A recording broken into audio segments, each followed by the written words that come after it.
Bienvenue sur Coran de ton cœur, le podcast qui t'aide à reconnecter ton cœur à ton Coran. Je suis Zeynep et je suis passionnée par les deux médecines indispensables à toute vie sur Terre, celle de l'âme et celle du corps.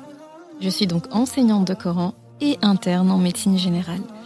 Voilà plus de 10 ans maintenant que j'enseigne aux femmes à lire, à apprendre, à comprendre et surtout à vivre leur Coran au quotidien en reconnectant leur cœur au Coran. Car oui, j'ai la ferme conviction qu'un cœur connecté au Coran est capable de redistribuer à tous les organes du corps l'amour pour Allah, l'envie de lui plaire et d'agir dans le bien. C'est pourquoi à travers ce podcast, je compte redonner chaque semaine un nouveau souffle à divers pans de ta vie au regard de ton Coran. Prends ce temps pour toi et belle écoute. Assalamu alaikum wa rahmatullah.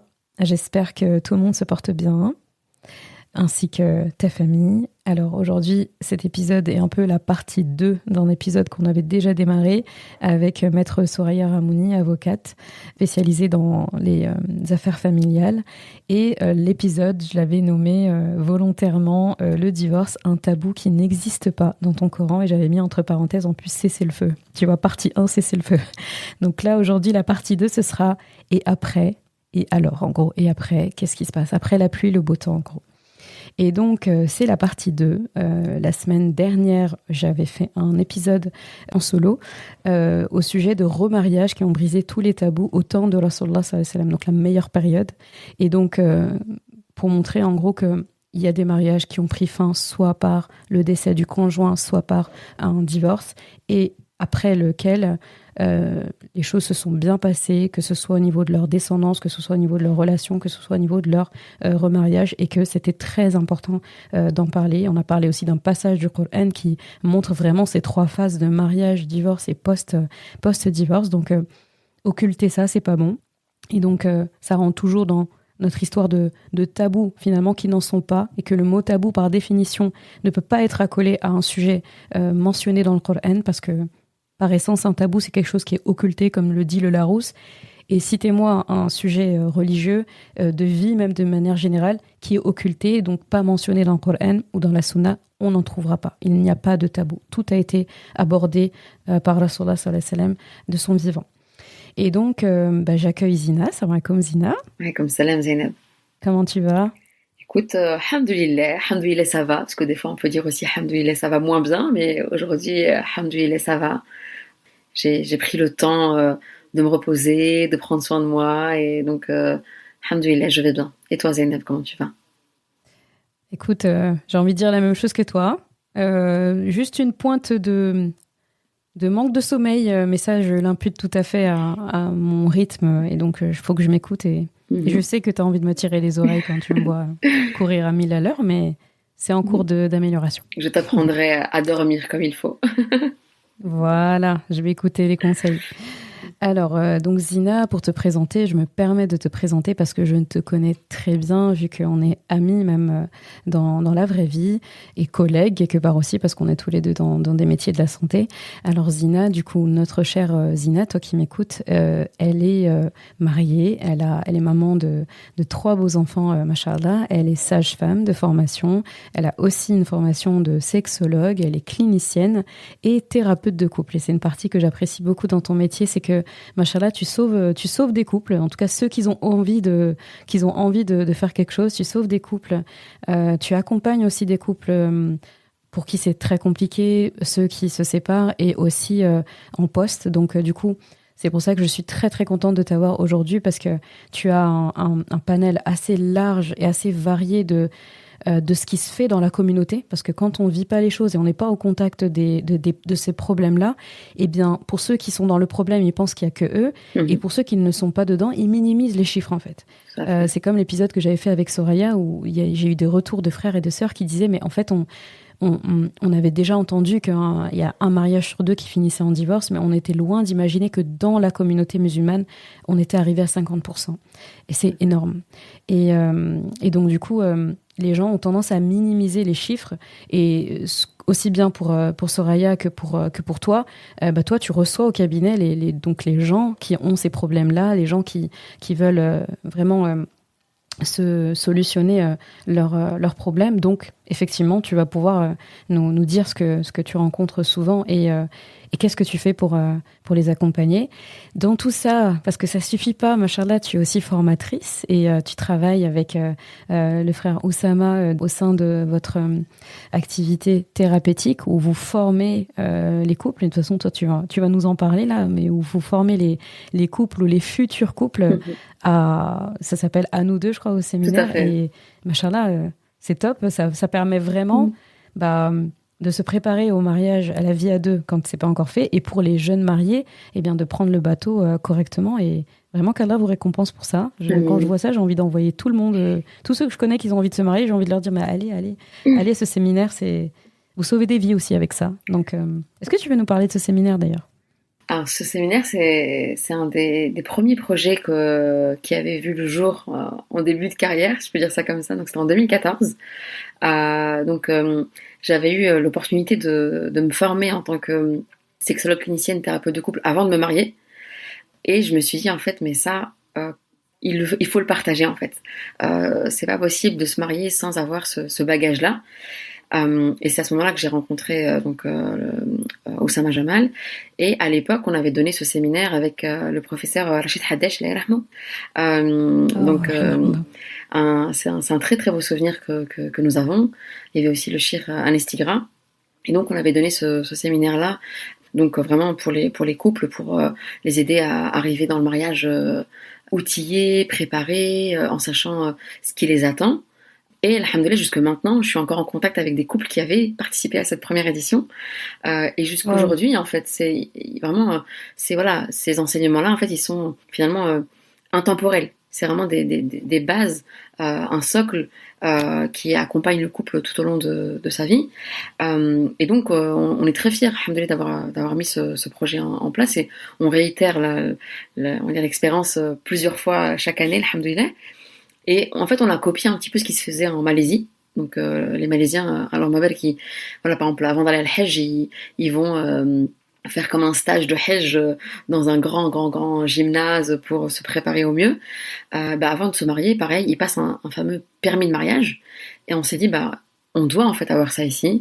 Donc, c'est vraiment allié et un côté thérapeutique et un côté spirituel, en disant vraiment dans nos principes, dans notre religion, on a véritablement de merveilleux outils quand on les comprend comme il se doit.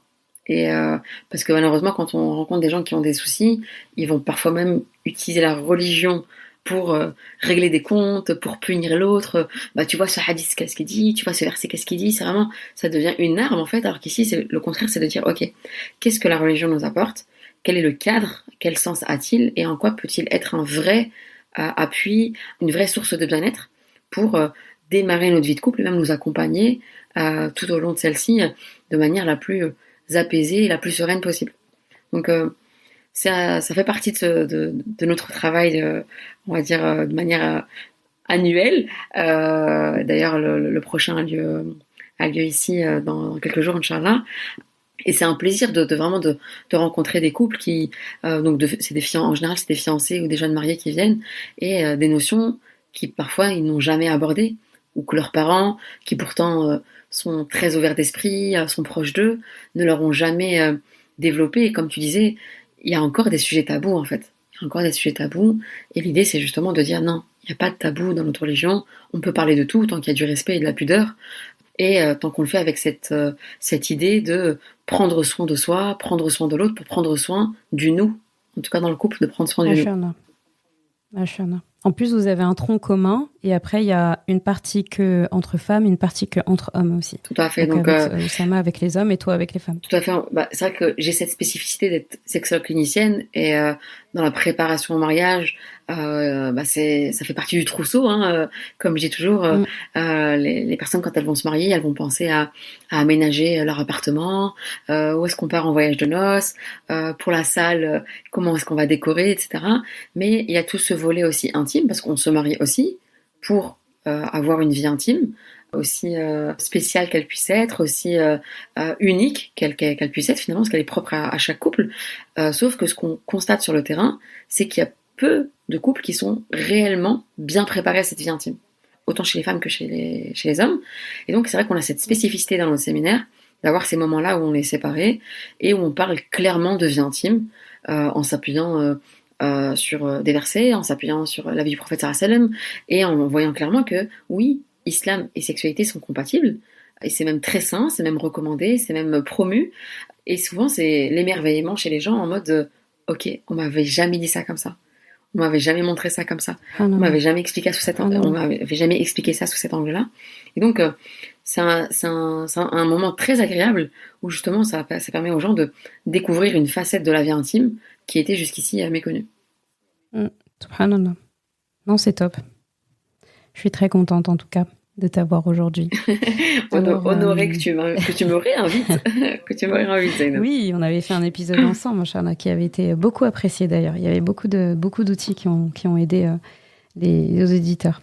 Alors, avant de rentrer au cœur de notre épisode, après notre belle intro, on va écouter les ayats qui ont motivé l'épisode du jour. Bismillahirrahmanirrahim.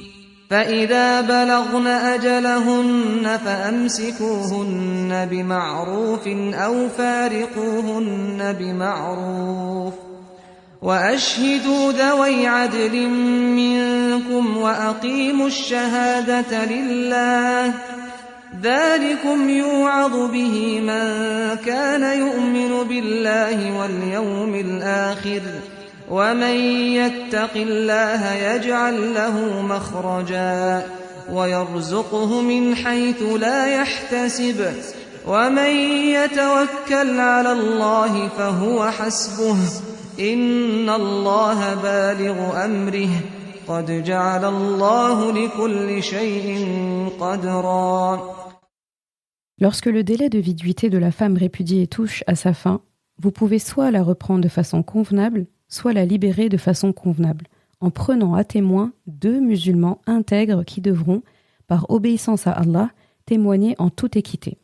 Voilà une exhortation à l'intention de celui qui craint Allah, qui croit en lui et au jour dernier.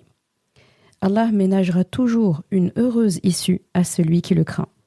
Et il pourvoira de la manière la plus inattendue à ses besoins. Allah sera toujours d'un soutien suffisant à celui qui s'en remet à lui. Allah qui a assigné une mesure et un terme à toute chose exécute toujours ses décrets. Surat At-Talaq, ayat 2 et 3. Donc, j'ai cherché un bon moment la ayat ou les ayats qui correspondront le plus à notre épisode, parce que je voulais vraiment des ayats qui parlent à la fois du post-divorce, à la fois de l'espoir, et que, en gros, c'est pas la fin de la vie, et c'est pas le désespoir. Et en fait, je me suis dit, je cherchais loin. Ma réponse, elle était dans la sourate le divorce, la sourate Talaq.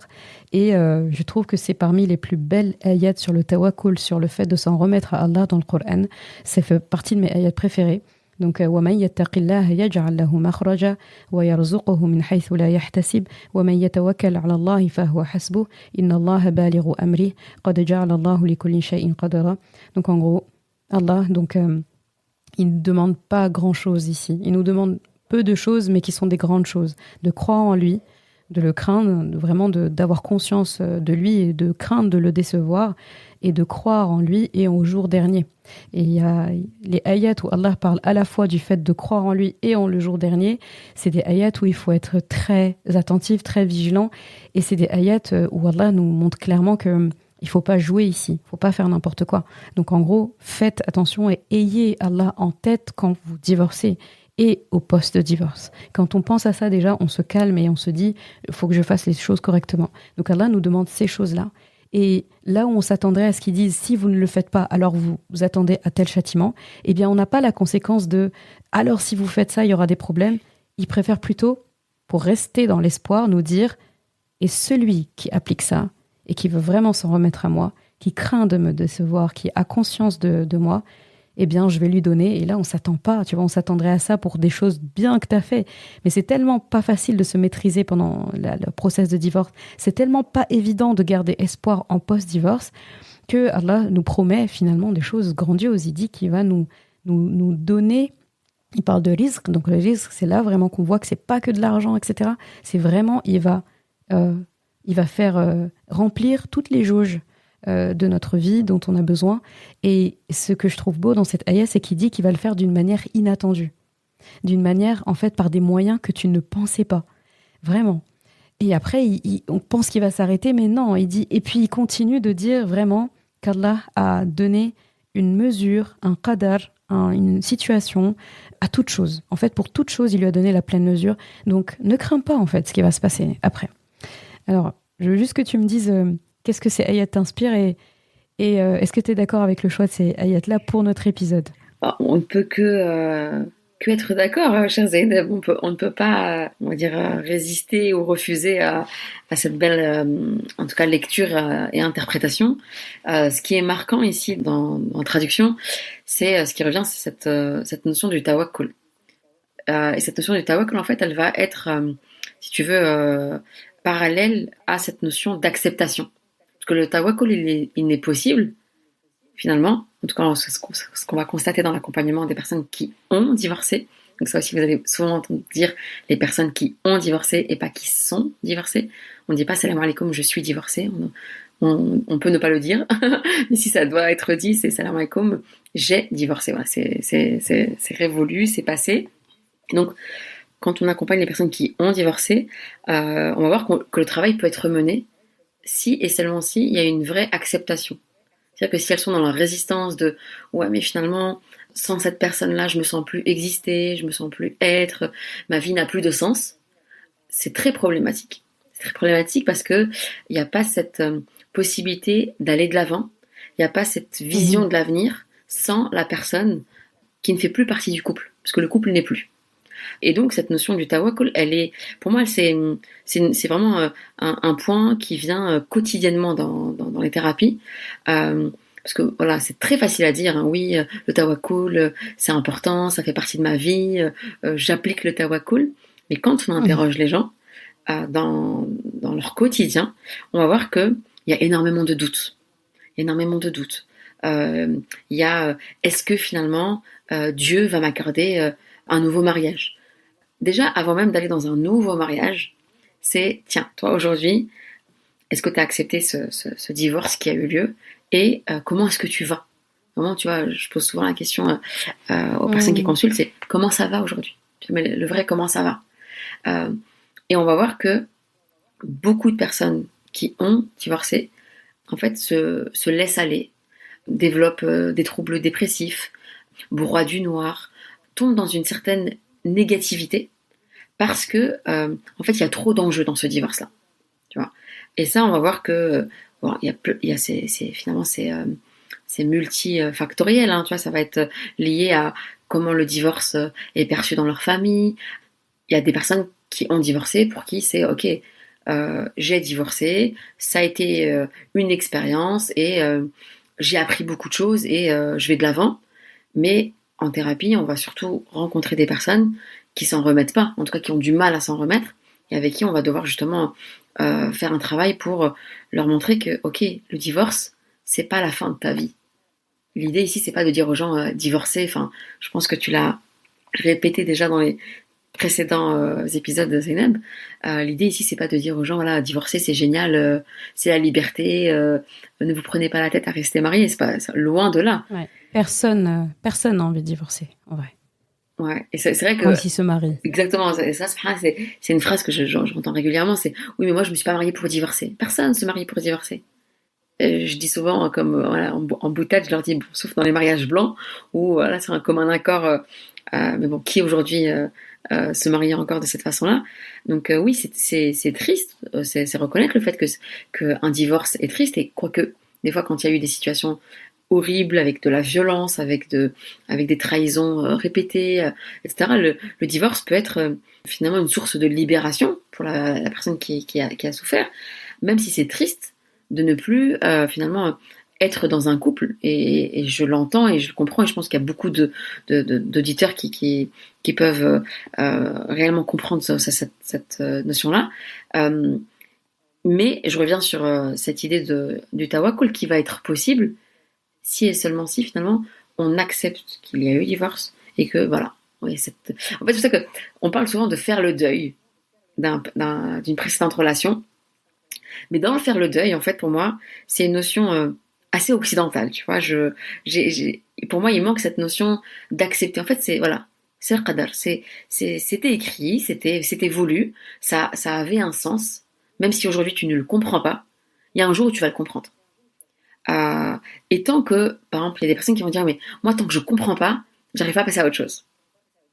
Et donc, dans le divorce, il y a cette complexité-là de se dire, ok, ça a eu lieu, et aujourd'hui, comment est-ce que je vois ma vie, en fait, après ça? Est-ce que j'envisage de vivre avec envie, avec plaisir, avec du peps, avec de la joie, alors que j'ai divorcé? Tu vois, est-ce qu'une personne est à même d'avoir de tels propos? Et dans certaines familles, dans la communauté de manière générale, le divorce, il est tellement vu comme un échec, comme quelque chose qui a été raté, comme, tu vois, quand on va entendre parler de quelqu'un qui a divorcé, on va dire, ah ouais, meskina, ouais, mesquine, il a divorcé. Il y a vraiment cette notion de, ah purée, enfin, il y a quelque chose qui a été raté. Et quand tu as cette impression-là de la part des gens qui t'entourent, que tu le ressens, même si c'est pas forcément verbalisé de manière claire, mais en tout cas c'est bien sous-entendu, la personne qui a divorcé, elle peut se dire, ok, en fait je dois mal vivre cette période. Bien vivre cette période, ce serait plus que problématique en fait. C'est pas normal d'être heureuse après avoir divorcé.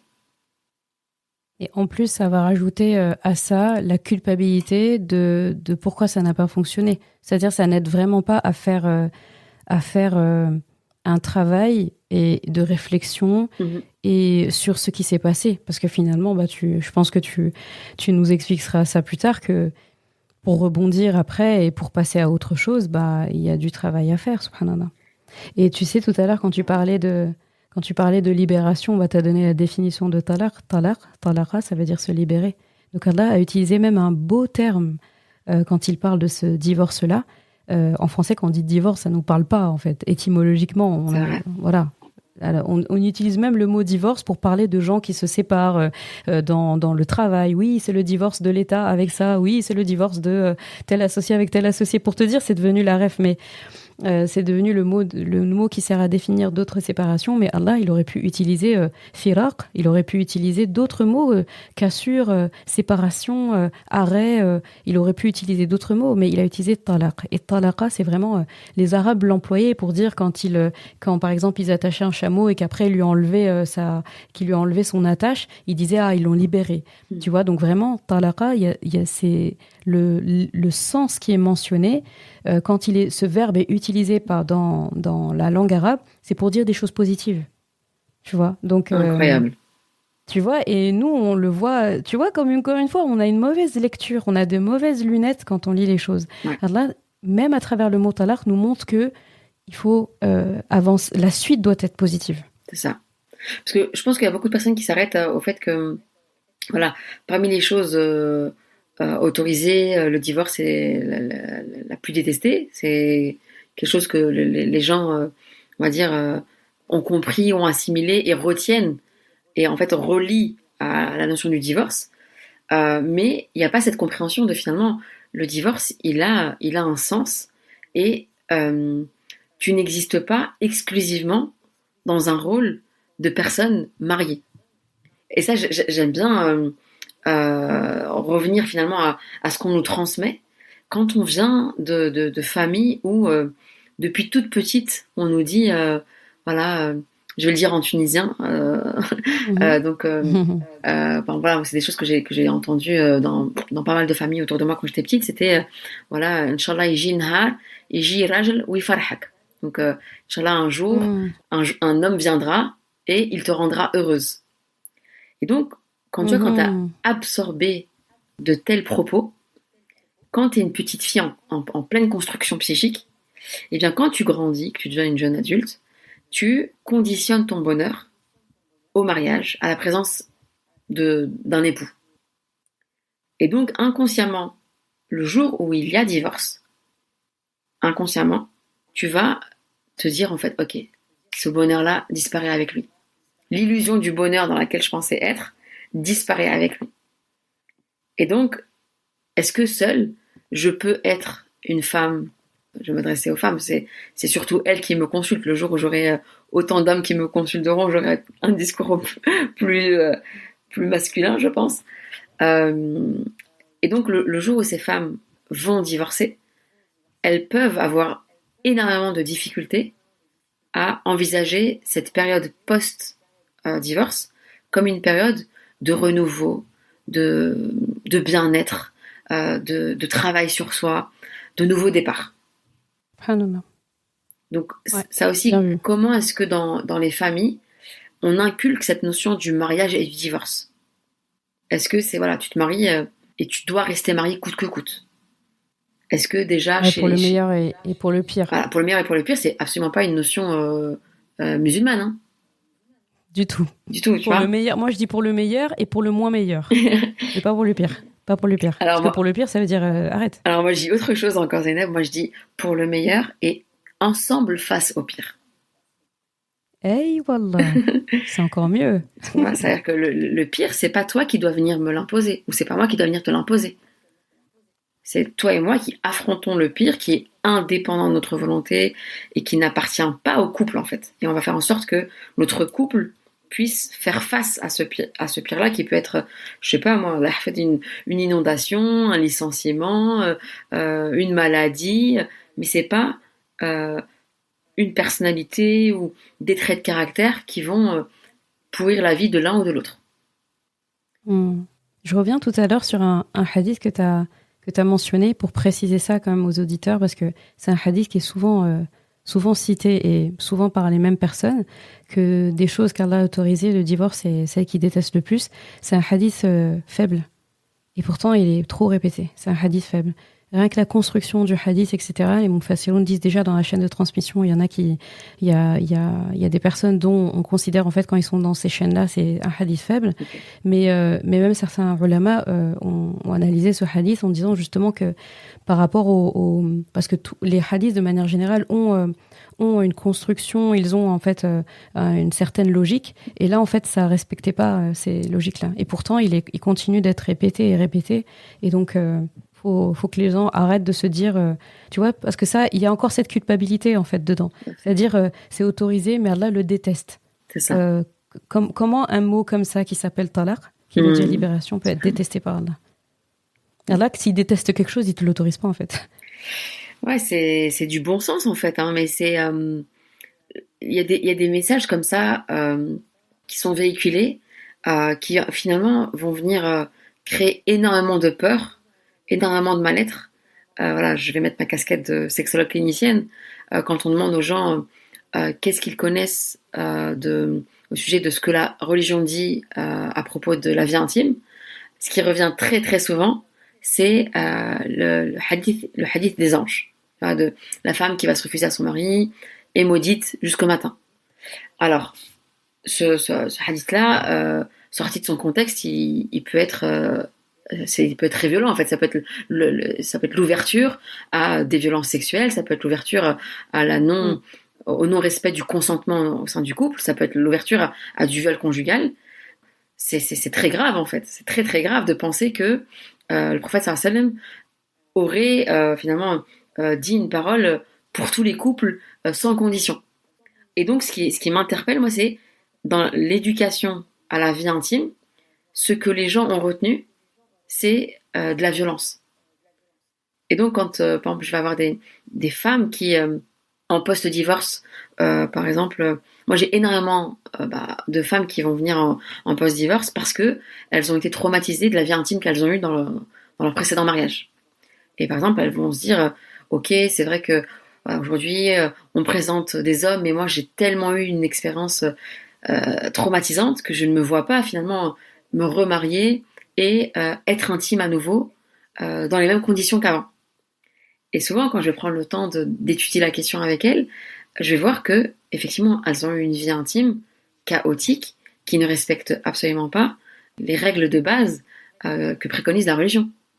Sauf que... Ah oui, Rasulallah, il en a parlé en long et en large en plus de comment faut faire. Il en a énormément parlé. dans le Coran, Allah subhanahu wa ta'ala en parle, dans la sira, il y a énormément de hadiths très clairs par rapport à la vie intime, sauf que dans l'éducation intime, chez monsieur, madame, tout le monde, dans la communauté arabo-turco-musulmane, et on va dire même Afrique subsaharienne, Afrique, nous tous réunis, si on peut dire ça comme ça, ce qui est souvent, on va dire, répété, c'est cette notion de soumission de la femme au désir de l'homme, que vraiment, il y a eu des discours qui ont été entretenus par la gente masculine, et là, je ne suis pas là pour juger leurs intentions ou pas, ça leur appartient. En tout cas, de ce qui a été compris, ça a été, on va dire, pour servir la cause masculine au détriment du bien-être des femmes. Je pense qu'il faut pouvoir le dire, ça a été dit, ça m'a même été écrit dans ce qu'on appelle les fameux livres roses, et là j'ai envie de dire coucou à notre chère sœur Jihen, qui est l'auteur des livres Les femmes savantes en islam et les héroïnes oubliées, qui sont de magnifiques livres. Et donc dans ce qu'elle décrit aussi comme étant les livres roses, clairement ce sont des livres qu'on trouve encore aujourd'hui dans énormément de librairies islamiques, et je pense qu'il faut le dire, il y a des livres qui n'ont pas leur place. Il y a des livres qui doivent être bannis. Il y a des vidéos qui devraient être interdites. Il y a des discours qui devraient être écourtés parce que ce qu'ils disent, ça respecte pas finalement le message de l'islam. Et c'est dangereux parce que il y a des femmes qui sont convaincues que ce qu'elles ont vécu dans un précédent mariage, c'était ce qui est préconisé par la religion. Et donc je peux tout à fait entendre leur peur, même parfois leur réelle angoisse à l'idée de se marier à nouveau et de revivre cette vie intime, parce que la vie intime qu'elles ont connue rime avec violence sexuelle, avec viol conjugal, avec absence de respect, avec absence de désir, avec absence de plaisir, et ça, personne ne leur en a parlé. Donc ça, c'est mon combat, Zeynep, tu vois. Ah ouais, c'est un réel combat, effectivement.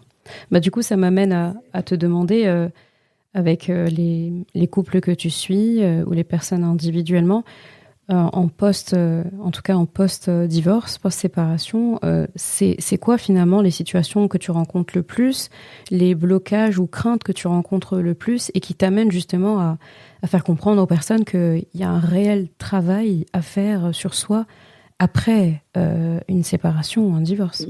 Merci beaucoup pour cette question, parce que je pense qu'elle est centrale dans l'épisode. Tout à l'heure, on a parlé de la notion du tawakkul, et ce que je vais constater, c'est des personnes qui ont divorcé, qui, souvent, parce qu'il y a eu des manques de respect, des trahisons, des tromperies, en général, ce sont les raisons qui reviennent le plus, et leur question à ces personnes-là, c'est ok, finalement aujourd'hui, comment pouvoir faire confiance à nouveau? Et je leur dis toujours, dans un mariage, il y a toujours c'est fou de dire ça, hein, mais il y a toujours une prise de risque finalement.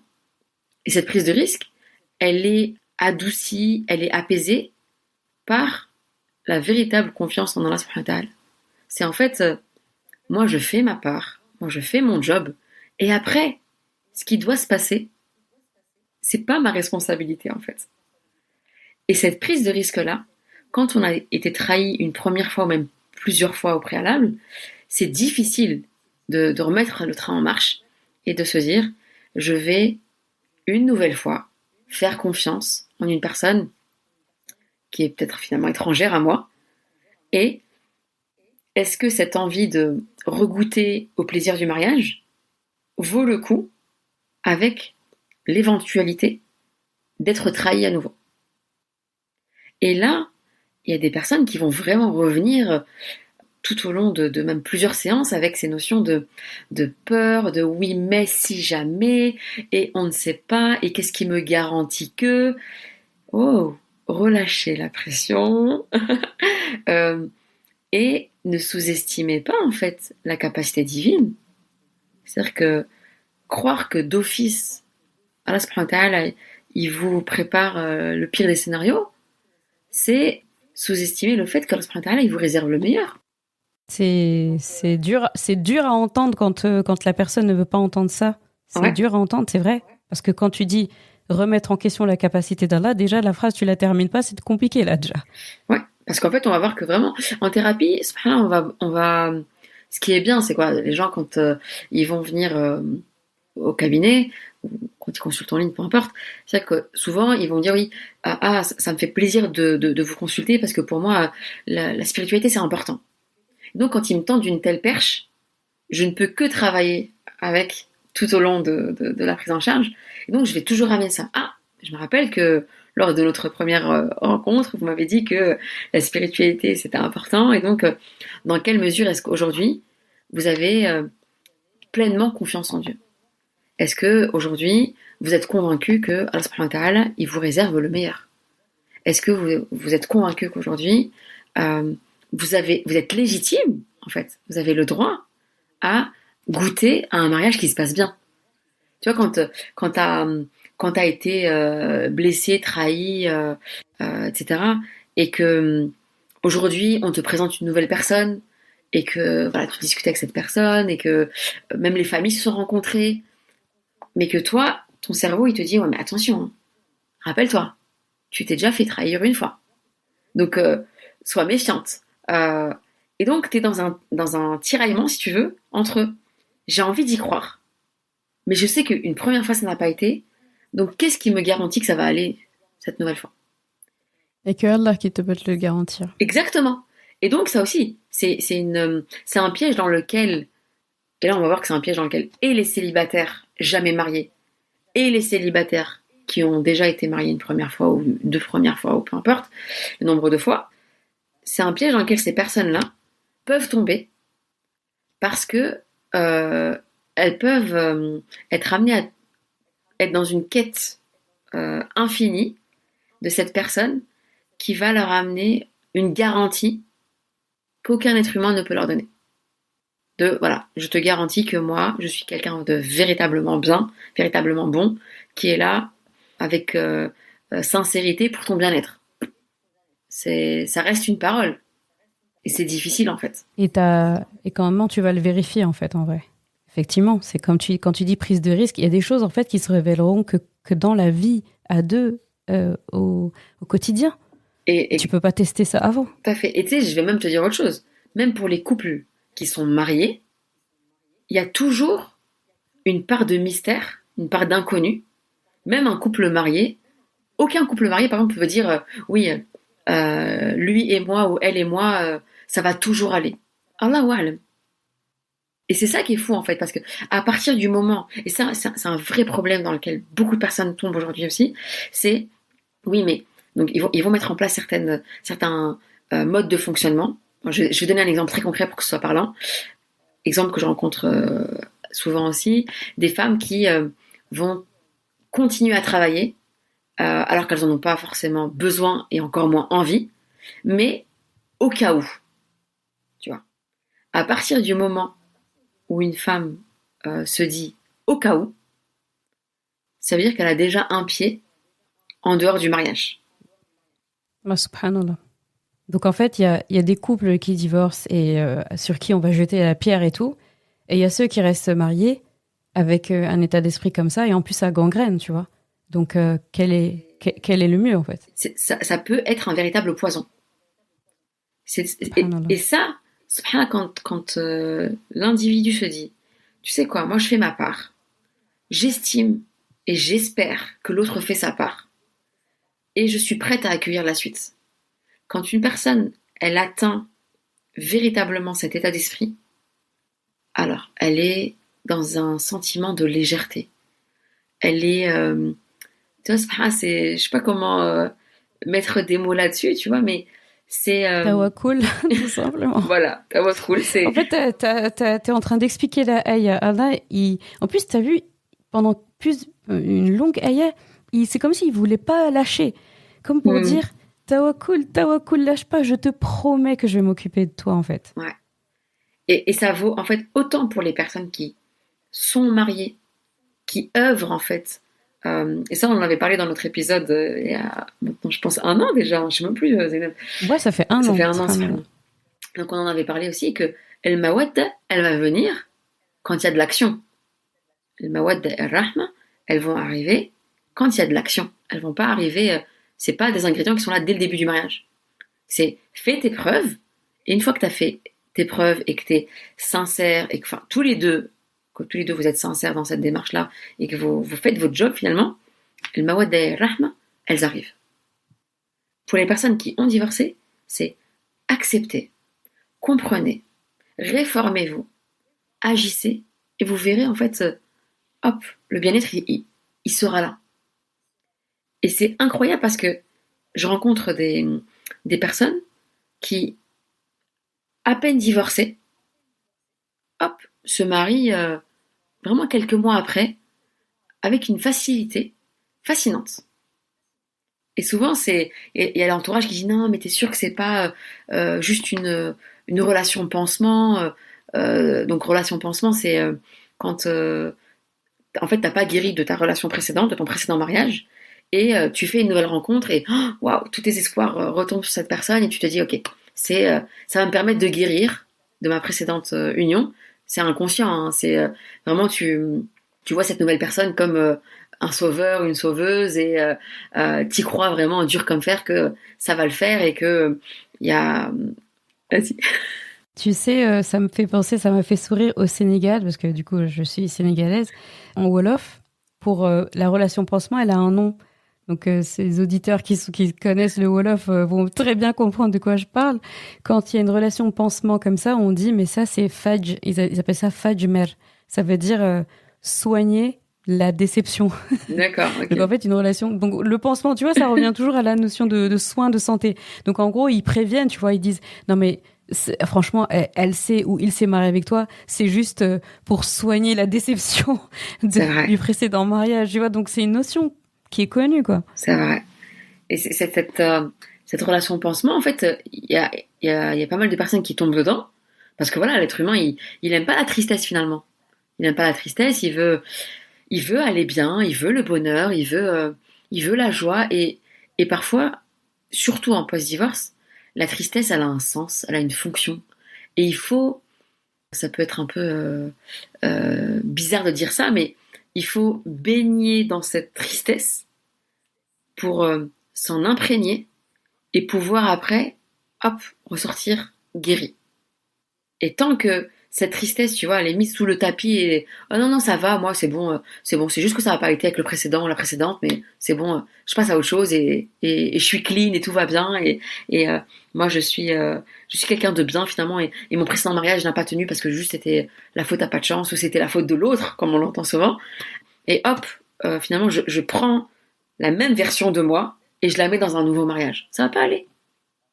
Donc je disais, il y a des personnes qui, par contre, sont très matures, ont fait un véritable travail en peu de temps, parce que finalement, dans leur mariage, c'était déjà un travail qui avait déjà commencé. Et donc, elles vont avoir cette capacité à vite se remarier par la suite, et c'est pas forcément quelque chose de négatif. Donc, ce qu'on va voir vraiment dans les relations humaines, c'est que c'est pas, y a pas de généralité. C'est vraiment du cas par cas. Et ça aussi, il faut se méfier des pseudo-conseils de personnes qui peuvent appartenir à votre entourage, qui vont dire ah oui mais moi à ta place j'aurais pas fait ça, ou moi à ta place j'aurais fait ça, ou moi à ta place je serais pas partie, ou moi à ta place je serais partie. Ok, cette personne-là elle est pas à ta place, cette personne-là elle a pas vécu ce que tu as vécu, elle a pas subi ce que tu as subi, et donc finalement son conseil il n'a pas lieu d'être. Et c'est dur parce qu'on a toujours envie d'avoir quelque chose à dire. Et l'être humain parfois il doit apprendre aussi à juste écouter. Comme on dit, Allah nous a donné 2 oreilles, une seule bouche. On doit écouter plus que ce qu'on devrait parler, et apprendre à écouter, à ravaler sa salive, et à pas toujours à vouloir mettre notre petit grain de sel dedans et donner des conseils qui n'ont pas été demandés.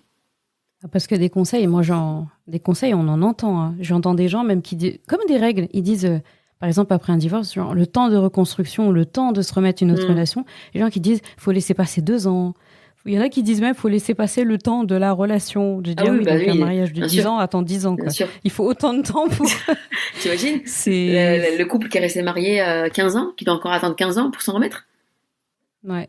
Meurt, quoi. Ça va. C'est ça, quoi. Donc, c'est vrai, il y a beaucoup de pseudo-règles qui sont dictées comme ça. Mais sont pas adaptés à la personne qu'on a en face de nous. Donc, vraiment, moi, j'inviterais les personnes qui ont divorcé à se questionner. Ok, qu'est-ce que ce précédent mariage vous a appris sur le couple, vous a appris sur vous-même? Si vous êtes une femme, qu'est-ce que ça vous a appris sur le rôle de la femme? Qu'est-ce que ça vous a appris sur le fonctionnement de l'homme? Et inversement, pour les frères qui écoutent, c'est qu'est-ce que ça vous a appris sur le fonctionnement d'une femme? Comment est-ce que vous remettez en question sur votre responsabilité masculine? Et prendre de la hauteur, ça peut demander du temps. Prendre de la hauteur, ça peut être un travail qui se fait avec un très bon ami, ou une très bonne amie pour les femmes, d'être vraiment dans cette confidence de voilà, moi je fonctionnais comme ça. Qu'est-ce que toi tu peux me dire? Donc pareil, essayez vraiment d'avoir des amis qui sont des gens pleins de sagesse, des gens qui sont expérimentés dans le mariage. Quand une personne a divorcé, je vais lui déconseiller d'aller voir une personne qui est célibataire, qui a jamais été mariée par exemple, parce que ça peut être même si elle peut avoir une certaine maturité, mais elle n'a pas eu cette expérience du mariage, qui est une expérience à part entière. Donc, et si vous n'avez pas de personnes sages dans votre entourage, en tout cas que vous estimez qui pourraient vous apporter cette quiétude et ces vrais bons conseils, consultez. Et vraiment, le travail en post-divorce, c'est pas une psychanalyse qui va durer 10 ans. N'ayez crainte, ça peut être vraiment quelques rendez-vous, le temps de prendre vraiment du recul, de comprendre que le tableau tout n'est pas noir et que c'est pas la catastrophe, et peut-être aussi comprendre que finalement avoir divorcé, ça a été une très bonne chose pour vous, et qu'il y a des éléments à comprendre pour ne pas les reproduire dans une prochaine relation. Comme je disais tout à l'heure par rapport à la vie intime, des fois il y a tout qui est à réapprendre. Il faut accepter, en fait, de réapprendre. Et c'est très fort ce que tu dis, parce que pendant que tu parlais tout à l'heure, j'étais en train de penser à ça, je me dis, bah tu vois, et si le rizq post-divorce dont Allah parle, il n'y avait pas aussi dedans toute l'expérience que tu as déjà acquise, que quelqu'un qui n'a jamais été marié n'a pas? Et tu vois, tu as vu l'expérience, comment c'est quelque chose qui est d'une grande richesse? Il y a combien de personnes, par exemple, qui ont du mal à trouver un poste dans certaines entreprises parce qu'ils veulent l'expérience? Tout à fait. Tu vois, l'expérience est une richesse, en fait, elle a tellement de valeur. Pourquoi? Parce qu'il y a une notion de temps dedans. Et le temps, c'est notre denrée la plus chère. Et tu peux pas la vendre, tu peux pas l'acheter. Donc vraiment, quand tu as passé du temps dans quelque chose, donc tu as forcément une expérience dans ce temps-là, et bien cette expérience-là, des entreprises sont prêtes à te l'acheter cher parce que ça a de la valeur. Eh bien, pourquoi est-ce que tu vas pas dans une autre relation avec ce bagage-là? Je l'avais dit dans l'épisode précédent quand je parlais des remariages finalement heureux qu'il y a eu au temps de Rasulullah sallallahu alayhi wa sallam. Et à un moment donné, il me semblait, je l'ai évoqué, je parlais de mon propre frère, mon petit frère, qui m'expliquait en fait, dans la tête, du coup lui c'est un homme, donc il pouvait parler que pour les hommes, il disait l'état d'esprit d'un homme, en tout cas à la fois intègre, qui a confiance en lui, qui n'a pas peur de ce qu'il voit devant lui. Il disait, tu vois, l'état d'esprit d'un homme comme ça, quand il voit une femme qui a divorcé, eh bien, il me disait, ce qu'un homme voit en premier, normalement, c'est elle va nous faire gagner du temps. Elle a divorcé. Valorisation en fait, des acquis. Dans le sens, merci. En fait, il se dit, elle a, tu vois, comme quoi on peut le voir d'une différente façon. Il y a des hommes qui vont la voir un peu comme pour dire, en gros, entre guillemets, périmé, ou entre guillemets, c'est mort, tu vois. Ouais. C'est pas possible, je peux pas. Et il y a ceux qui vont voir plutôt, voilà, il y a de l'expérience en termes de relationnel. Cette personne sait ce qu'elle veut, c'est ce qu'elle veut pas. Si elle veut se remettre dans une relation, c'est qu'il y a quand même, en dehors des relations pansement, c'est qu'il y a quand même quelque chose de fait. Et en fait, elle sait surtout ce qui fonctionne et ce qui fonctionne pas. Donc en fait, elle va reconnaître vite. Pour moi, ça fait un peu comme l'effet vaccin, tu vois. Le vaccin, le vaccin, le principe du vaccin est une bonne chose. C'est ça. Tu vois, on permet en fait de ne pas se retrouver. On provoque une maladie, la rencontre entre le virus et l'organisme, pour que quand ça se représente, il y a les anticorps qui sont déjà prêts. Et en fait, en gros, c'est comme si le corps il disait au virus, tu vas pas me la faire 2 fois. Exactement. Sauf que on a anticipé. Eh bien, pourquoi est-ce qu'on n'utilise pas ça comme ça? Et donc, quand tu as parlé, ça m'a fait penser à ça, en fait, dans le sens, bah, le risque, tu vois, le tawakkul qu'Allah nous demande et le risque qu'il promet, est-ce que dedans, il n'y a pas aussi, bah, enrichissez-vous de ce que vous avez appris. Et comme tu dis, quand tu parlais du travail sur soi qu'il faut faire après, en fait, il y a beaucoup de boulot après un divorce, si on regarde bien. C'est un temps, c'est un peu la même chose aussi enfin, un peu à différence près, pour les personnes qui ont un célibat. En fait, c'est un temps en or à utiliser en attendant de se mettre dans une relation, parce que dans une relation, il y a des moments, enfin, c'est quelque chose où, pour certains acquis et pour certaines corrections à ramener, c'est plus vraiment le moment. Ouais. C'est beaucoup plus facile de le faire quand les rideaux, entre guillemets, sont fermés avant, que quand c'est sur scène, en fait. C'est pas sur scène que tu réajustes ton costume. Même si le mariage, il aide aussi à régler des choses. On te demande pas d'être parfait avant d'arriver, de toute façon, tu n'y arriverais pas. Bien sûr. Et là, quand tu parlais, Zeynep, je pensais, une image qu'on donne, c'est, donc voilà, toi et moi, alhamdoulilah, on a passé notre permis de conduire, on conduit, et il y a des personnes qui n'ont pas passé de permis de conduire, mais qui conduisent. Et un jour, elles se disent, bon, je vais quand même devoir aller passer ce permis de conduire, donc je vous conseille pas de conduire illégalement, hein, on est d'accord, mais pour les personnes, par exemple, qui se sont entraînées à conduire sur un parking, par exemple, voilà, t'as appris pendant les vacances, t'as appris à faire des manœuvres, mais t'as mal appris.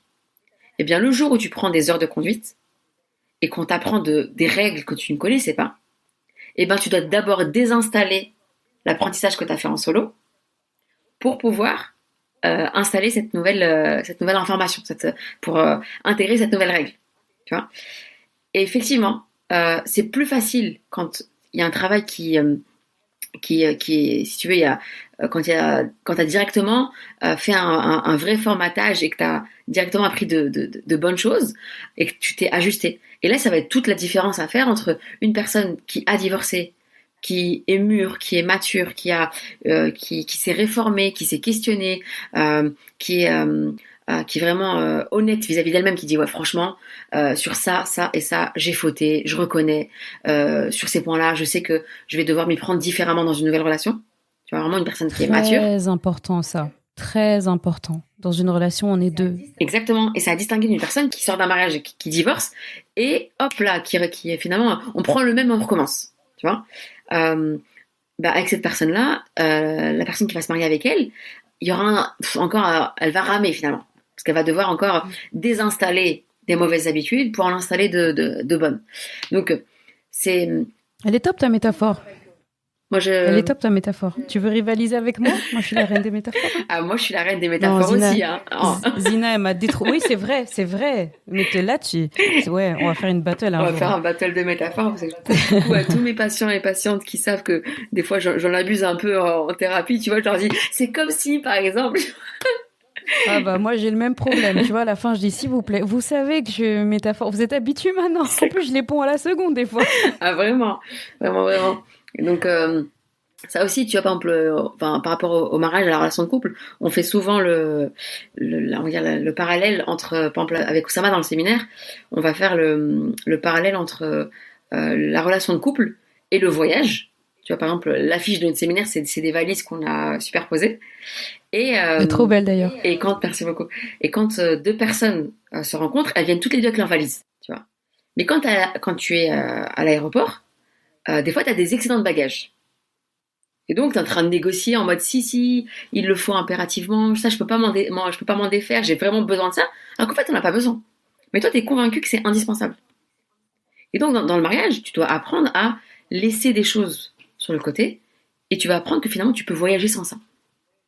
Quand tu as divorcé, tu vas apprendre que finalement, tu avais des bagages auxquels tu tenais qui finalement te causaient plus de tort qu'ils ne t'étaient utiles. Et quand tu as déjà fait tout ce tri-là, eh bien, quand tu rencontres une nouvelle personne, tu es déjà allégé, tu es équipé que du nécessaire. Et finalement, tu gagnes énormément de temps et tu fais gagner énormément de temps à la nouvelle personne qui te rencontre. Et ce tri-là, il est fondamental. Donc là, quand on parle de tri, j'ai fait le parallèle avec les bagages, mais comprenez bien, c'est un tri dans votre manière de faire, votre manière de voir le monde, votre manière de ressentir les choses, votre manière de comprendre les situations. Et c'est ça, en fait, normalement, qu'on doit apprendre dans le mariage, et ça qui peut être très perturbant, c'est que le mariage, il est là pour nous réformer. C'est là que ça pique, en fait, si tu veux. Ça pique parce que l'autre, il nous montre tout ce qui ne va pas chez nous. Et quand Mm. on n'a pas encore éduqué notre nafs, on n'accepte pas que l'autre nous remette en question. Et si la personne a divorcé et qu'elle n'a toujours pas compris qu'elle devait se remettre en question et qu'il y a des choses pour lesquelles elle était convaincue que c'était génial et qu'en fait elle est à côté de la plaque, eh ben, soit elle va attirer de nouveau le même profil que le précédent, parce que finalement tu montres la même chose, donc tu attires la même chose, ou bien tu vas attirer une autre personne qui, elle, va pas avoir ces difficultés-là, mais tu vas encore te ramasser la figure. Subhanallah. La réforme, en fait, c'est prendre cette période de post-divorce comme étant une période, on va dire, c'est là, une période en or pour avoir un nouveau départ. On est une nouvelle personne. Et quand justement les personnes qui ont divorcé, elles voient le divorce comme étant, ok, voilà, qadrallah, j'ai divorcé, c'est derrière moi, je suis une nouvelle personne, franchement j'ai travaillé sur ça, je me sens vraiment bien. Elles vont dégager, tu vois, un état de bien-être qui va donner envie aux autres de vivre avec. Mais quand tu rencontres une personne qui a divorcé, et qui broie du noir, et qui est dans une négativité, et qui dit de toute façon, ouais mais voilà, ma vie elle est fichue, et c'est difficile. Mais toi, même en tant qu'ami, des fois c'est fatigant. Tu vois. Donc ça aussi, quand on a une amie qui a divorcé, il faut pas hésiter à lui dire, écoute, franchement, fais un travail sur toi. Franchement, j'adore ça chez toi, mais il y a des points sur lesquels, en fait, tu peux plus continuer comme ça. Pour ton bien-être à C'est toi, en fait. très important. Ouais. Mais tu vois, ça, c'est. Et d'ailleurs, je t'entendais souvent dire ça dans tes interventions et j'aimais trop cette parole. Quand tu dis, finalement, ce qu'il faut faire, c'est pas forcément chercher la bonne personne. En tout cas, faut pas faire le focus sur ça, mais c'est être la bonne personne. Ouais. Et moi, j'ai quelqu'un de mon entourage qui aime bien dire ça, qui dit, mais avant de vouloir aimer et être aimé, bah, sois aimable, en fait. Exactement. Si t'es aimable, tu vas être aimé, tu vois. Et ça, c'est une notion qui est beaucoup répétée dans les hadiths. Allah, à travers certains hadiths Qudsi et même Rasulullah sallallahu alayhi wa sallam, vont beaucoup parler de la notion d'être aimé des gens. Tu vois, quand il dit que, tu vois, quand on parle de vouloir être aimable, ça veut dire qu'on travaille sur soi. Et si on travaille sur soi, ça peut pas se faire autrement que plaire à Allah subhanahu wa ta'ala. Et quand les personnes font certaines choses qui plaisent à Allah, eh bien Allah aime cette personne. Et après, il dit à son ange, son ange attitré, le chef des anges, il dit, Jibril, j'aime cette personne, aime-la. Donc les anges, ils sont programmés pour obéir. Et lui, le chef des anges, va aller dire aux autres anges derrière lui, Allah aime cette personne, moi je l'aime, aimez-la. Et après, c'est ces anges-là qui vont faire de sorte, en fait, de dire aux gens de la terre, bah, aimez cette personne. Et tu vois, il y a toujours ce truc de quelqu'un qui fait des choses qui plaisent à Allah, et ben forcément, il y a un moment donné, bon, même si on ne fait pas l'unanimité, il va être aimé des gens, et sans que ces gens-là comprennent qu'est-ce qui se passe, tu vois, pourquoi ils aiment autant cette personne, et vice-versa. Et tu vois, quand tu as dit ça, et ben ça m'a fait penser à ça, en fait, que bah, sois aimable, mais en pensant à la dimension spirituelle, et en fait, tu seras digne d'être aimé comme en tout cas tu veux l'être, et tu vas être repéré par les gens, tout le monde, hein, pas que dans la relation sentimentale. Exactement. Et encore une fois, le travail commence par soi. Tu vois. Donc là, moi, quand tu parlais encore une fois, je repensais toujours à cette dimension intime avec laquelle les gens viennent.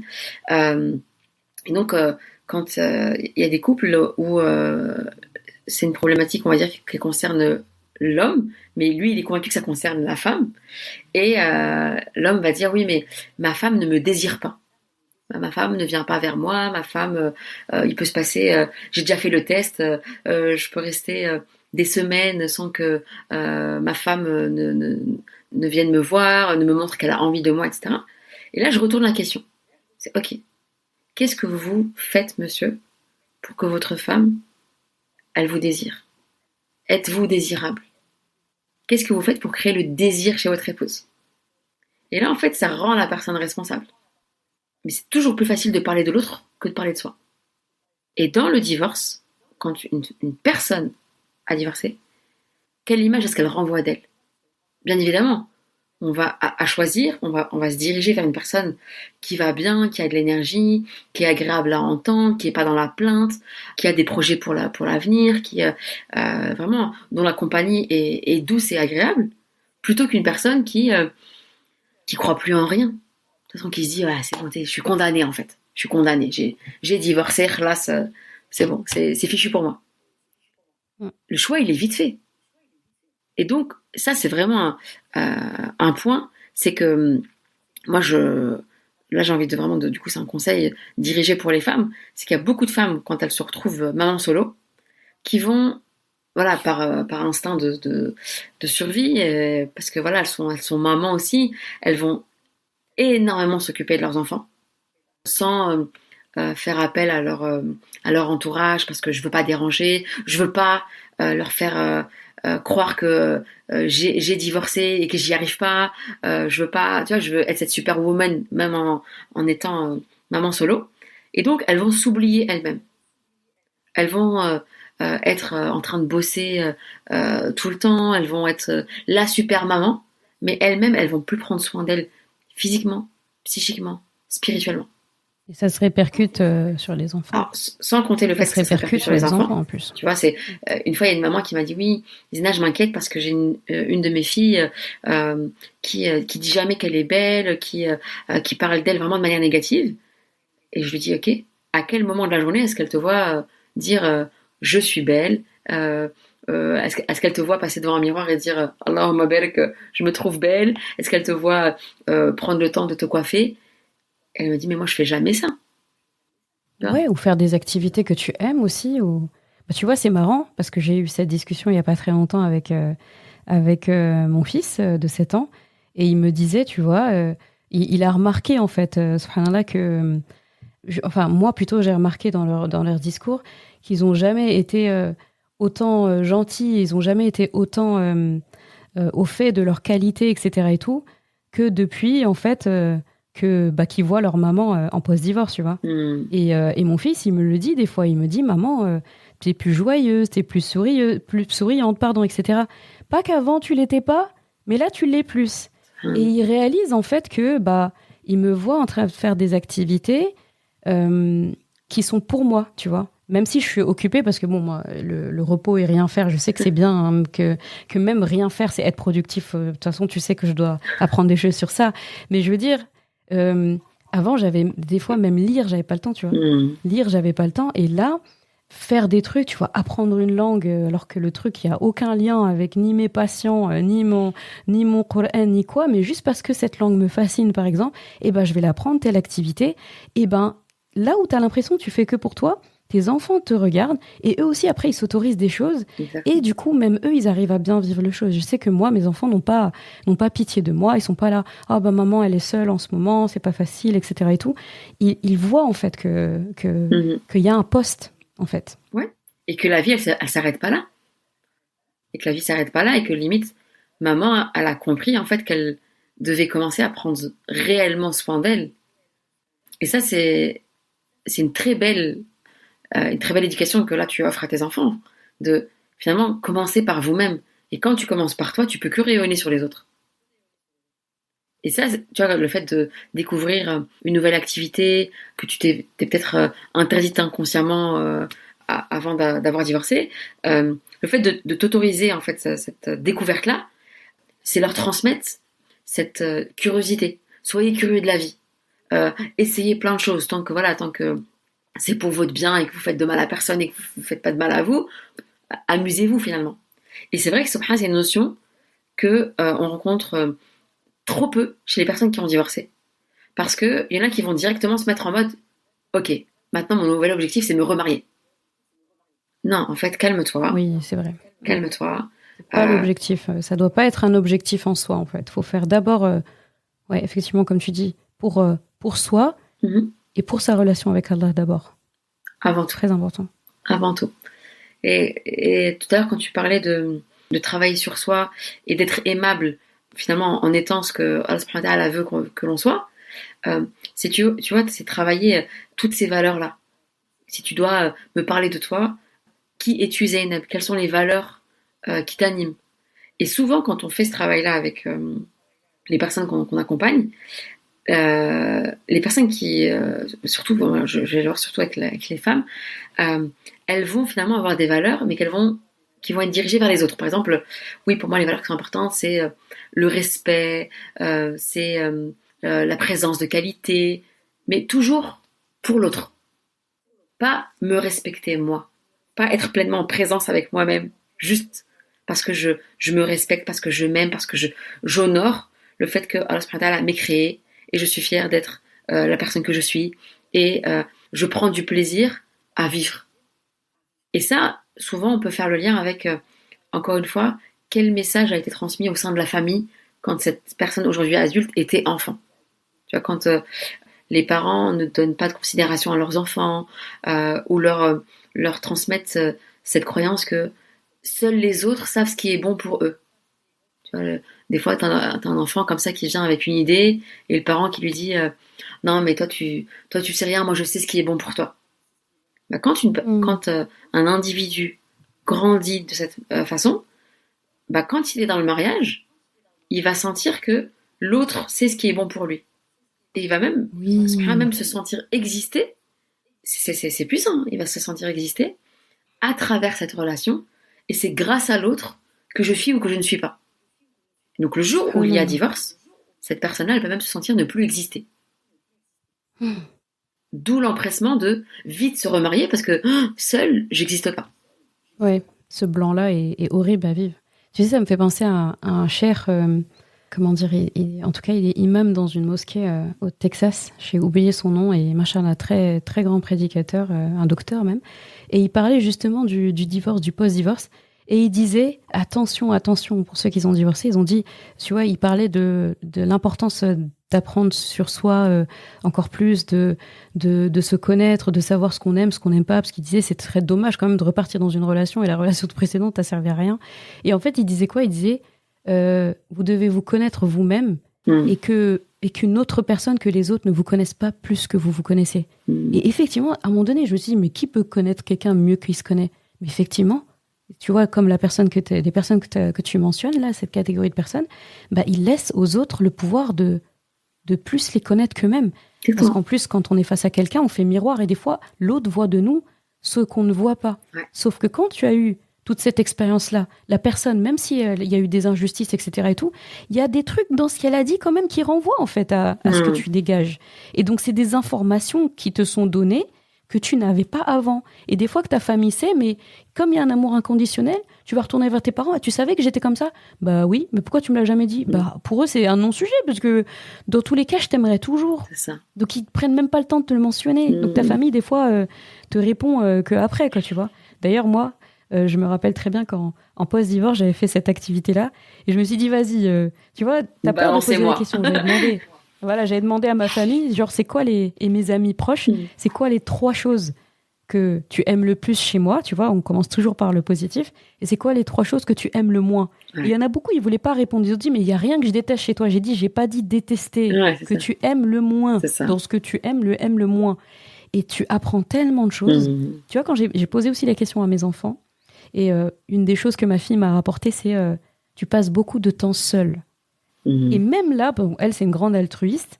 Elle me le disait même pas dans le reproche, l'air de dire « Oh, vas-y, tu ne calcules pas. Ouais. » Elle était là, « Tu ne me laisses pas t'aider. Tu ne nous laisses pas, en fait, prendre soin de toi. Tu te mets toute seule, des fois, je sais, pour nous protéger. » Subhanallah, tu vois. Et cet exercice-là, il est super intéressant. Et je me suis dit, mais en fait, il y a des choses que mon entourage sait de moi, que moi-même, je me posais, moi, face à moi, je les vois pas. C'est vrai. Et même dans les qualités, tu vois, on pense toujours aux défauts, mais même tes qualités, tu dois les connaître. Sûr. Tes qualités. Et ce qui revient beaucoup, moi, je sais que ce qui était revenu à l'unanimité chez chacun, parmi les 3 choses, c'était ta considération pour les autres. Et effectivement, moi, ça, avant, je le voyais un peu comme une faiblesse, un peu, dans le sens naïveté, dans le sens, bah, de toute façon... moi, je me considère toujours en dernier. Donc, je le voyais pas. Et peut-être que des fois, à l'école ou autre, bah, les gens l'utilisent et toi, tu le vois comme un défaut. Alors que là, pour la première fois, de mes proches, j'avais toutes ces personnes-là qui citaient ça en disant, mais genre, c'est quelque chose de fort chez toi. On retire ça de toi, on n'a plus Zeynep, en fait. Ça fait partie de toi. Et quand tu repars dans une autre relation, j'imagine pour ceux qui repartent dans une autre relation bientôt ou quoi, et on leur souhaite, eh ben, ils repartent dedans en se disant, bah voilà, ça, tu vois, c'est des choses qui peuvent amener devant la personne. C'est des choses qu'ils vont pouvoir utiliser à bon escient. Et doser aussi. Ah, machallah. Et tu vois, ça rejoint un peu ce qu'on disait tout au long de l'épisode, c'est ce travail-là de, ok, le divorce, c'est pas la fin du monde, c'est pas la fin de ta vie et c'est bon, t'es condamné à subir en fait cet état-là. Ça peut vraiment être un nouveau départ, mais encore faut-il faire ce travail-là. Je pense que le shir du Texas, c'était Yassir Qadi. Très certainement, parce que celui-là, Non, c'était pas lui. Ah, mais maintenant tu le dis, je me rappelle de son nom maintenant. Vas-y. Cheikh Abdullah Oduro. Ok. Franchement, t'as dû voir, il est au Texas, c'est du Ghana, il est converti à l'islam et machallah, il fait des très très très beaux rappels. Okay. Non, je recheckerai alors. Mais là, quand t'as expliqué ça, Zeynep, c'est un élément qui est très important. Ça, c'est une phrase que je dis tout le temps. C'est un élément très important. C'est aussi, vous n'êtes pas forcément ce que votre ancien époux ou épouse a dit que vous étiez. Tu vois ? Il y a des personnes, quand elles ont divorcé, elles se disent, ouais, mais de toute façon, le père de mes enfants disait que j'étais comme ça, que j'étais pas une femme comme ça, etc. Et donc, il y a ce truc de... Elles peuvent penser qu'il les a décrits et qu'elles sont de cette manière et que c'est ficelé, elles sont ça, en fait. Déjà, il faut faire attention à ce genre de discours parce que l'autre, il vous a vu d'une certaine manière et puis il vous a dit ce qu'il a arrangé aussi. Et rappelons-nous aussi que dans les couples, tout le monde n'est pas sain. Et dans la ayah que tu as rapporté en début d'épisode, Allah subhanahu wa ta'ala, il demande justement que même quand il y a divorce, c'est quittez-vous de la manière la plus convenable. Sauf que certains n'entendent pas en fait cette partie-là. Et donc quand ils se quittent, c'est vraiment un déversement de haine, et c'est des règlements de compte et des bassesses et de la méchanceté en fait. On se demande si c'est des musulmans en fait qui sont là. Et ouais, vraiment, c'est. J'ai déjà entendu des histoires où même le salam alaikum, il est plus dit. Tu vois. Alors que la personne, à la fin, elle reste ton frère ou ta sœur fille là en fait. Vous retournez à un statut antérieur de ton frère et ta sœur fille là. Enfin. Exactement. Le hadith où Rasulullah dit n'est pas croyant celui qui n'aime pas pour tant qu'il n'aime pas pour son frère ou sa sœur ce qu'il aime pour lui-même, en fait l'ex-conjoint il retourne dans cette case-là en fait. Exactement. Donc c'est franchement subhanallah, c'est pour ça que avec Soraya justement elle parlait beaucoup de ça, maître Soraya, elle parlait beaucoup de cette façon-là que en fait c'est pas obligé d'être moche. Et elle disait que justement en cabinet, elle voyait des scénarios de musulmans, elle les regardait, et des gens très pratiquants parfois à la base, même certains qui ont appris le Coran en entier, comme quoi ça veut rien dire. Et comme quoi, elle disait, mais je les regardais, l'air de me dire, est-ce que c'est des musulmans ? Ouais. Est-ce que c'est des musulmans, tu vois ? Subhanallah. Ouais, on revient sur finalement la religiosité / spiritualité, tu vois, à distinguer. Tu peux... Il y a des gens qui ont... des fois aussi, ça peut être très culpabilisant, par exemple, pour des personnes qui ont divorcé et qui entendent « Ah, pourtant, c'était quelqu'un vraiment, machallah, on croise tout le temps à la mosquée, ou bien... cette femme-là, je comprends pas comment t'as pu divorcer d'elle parce que c'est vraiment une femme qui s'est donnée corps et âme pour la communauté. » On ne connaît pas les gens. On ne connaît pas les gens. Et donner de tels pics finalement à des personnes qui ont divorcé, c'est parfois remuer le couteau dans la plaie. Donc, ce que je disais tout à l'heure, finalement, il y a des conseils qui ne sont pas des conseils. Parfois, il faut savoir se taire et ne pas ramener ce truc-là de... Mais pourtant, je ne comprends pas pourquoi vous avez divorcé, vous étiez tellement un couple, masha'Allah, vraiment... et ça, vous étiez des bonnes personnes. Ouais. Mais on est des bonnes personnes. Le fait d'être bien...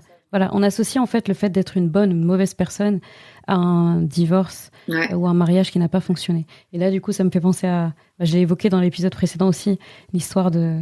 finalement, la seule histoire de divorce où Allah nomme les gens dans le Coran, c'est dans Surat Ahzab, où Allah subhanahu wa ta'ala parle de Zayd ibn Haritha, le fils adoptif du prophète sallam, de son mariage avec Zainab bint Jahsh, qui est aussi la cousine du prophète sallam, et qui était mariée. Et donc, on a une ayah comme ça qui parle de leur mariage, qui est en train de finir, de leur divorce. Et Allah qui commande au prophète sallam, après sa période de viduité, il parle de son remariage. Donc, c'est assez inédit. Et finalement, le seul divorce...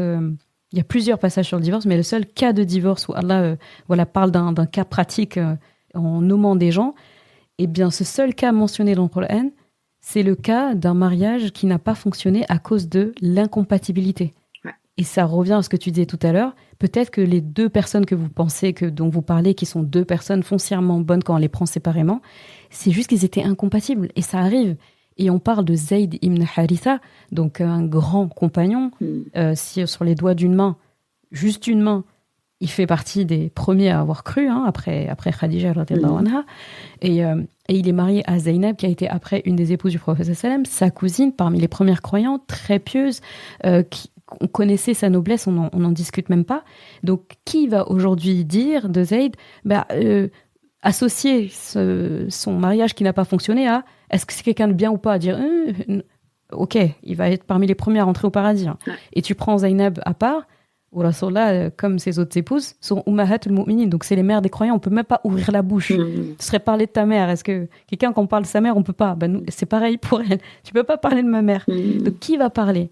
Ils ont pas pu aller ensemble. Et effectivement, c'est Rasulullah qui les avait conseillés au mariage mutuellement. Donc pour plein de raisons, et ils ont accepté, ils contraint personne, ils ont accepté, ils ont lutté jusqu'au bout, ça n'a pas fonctionné.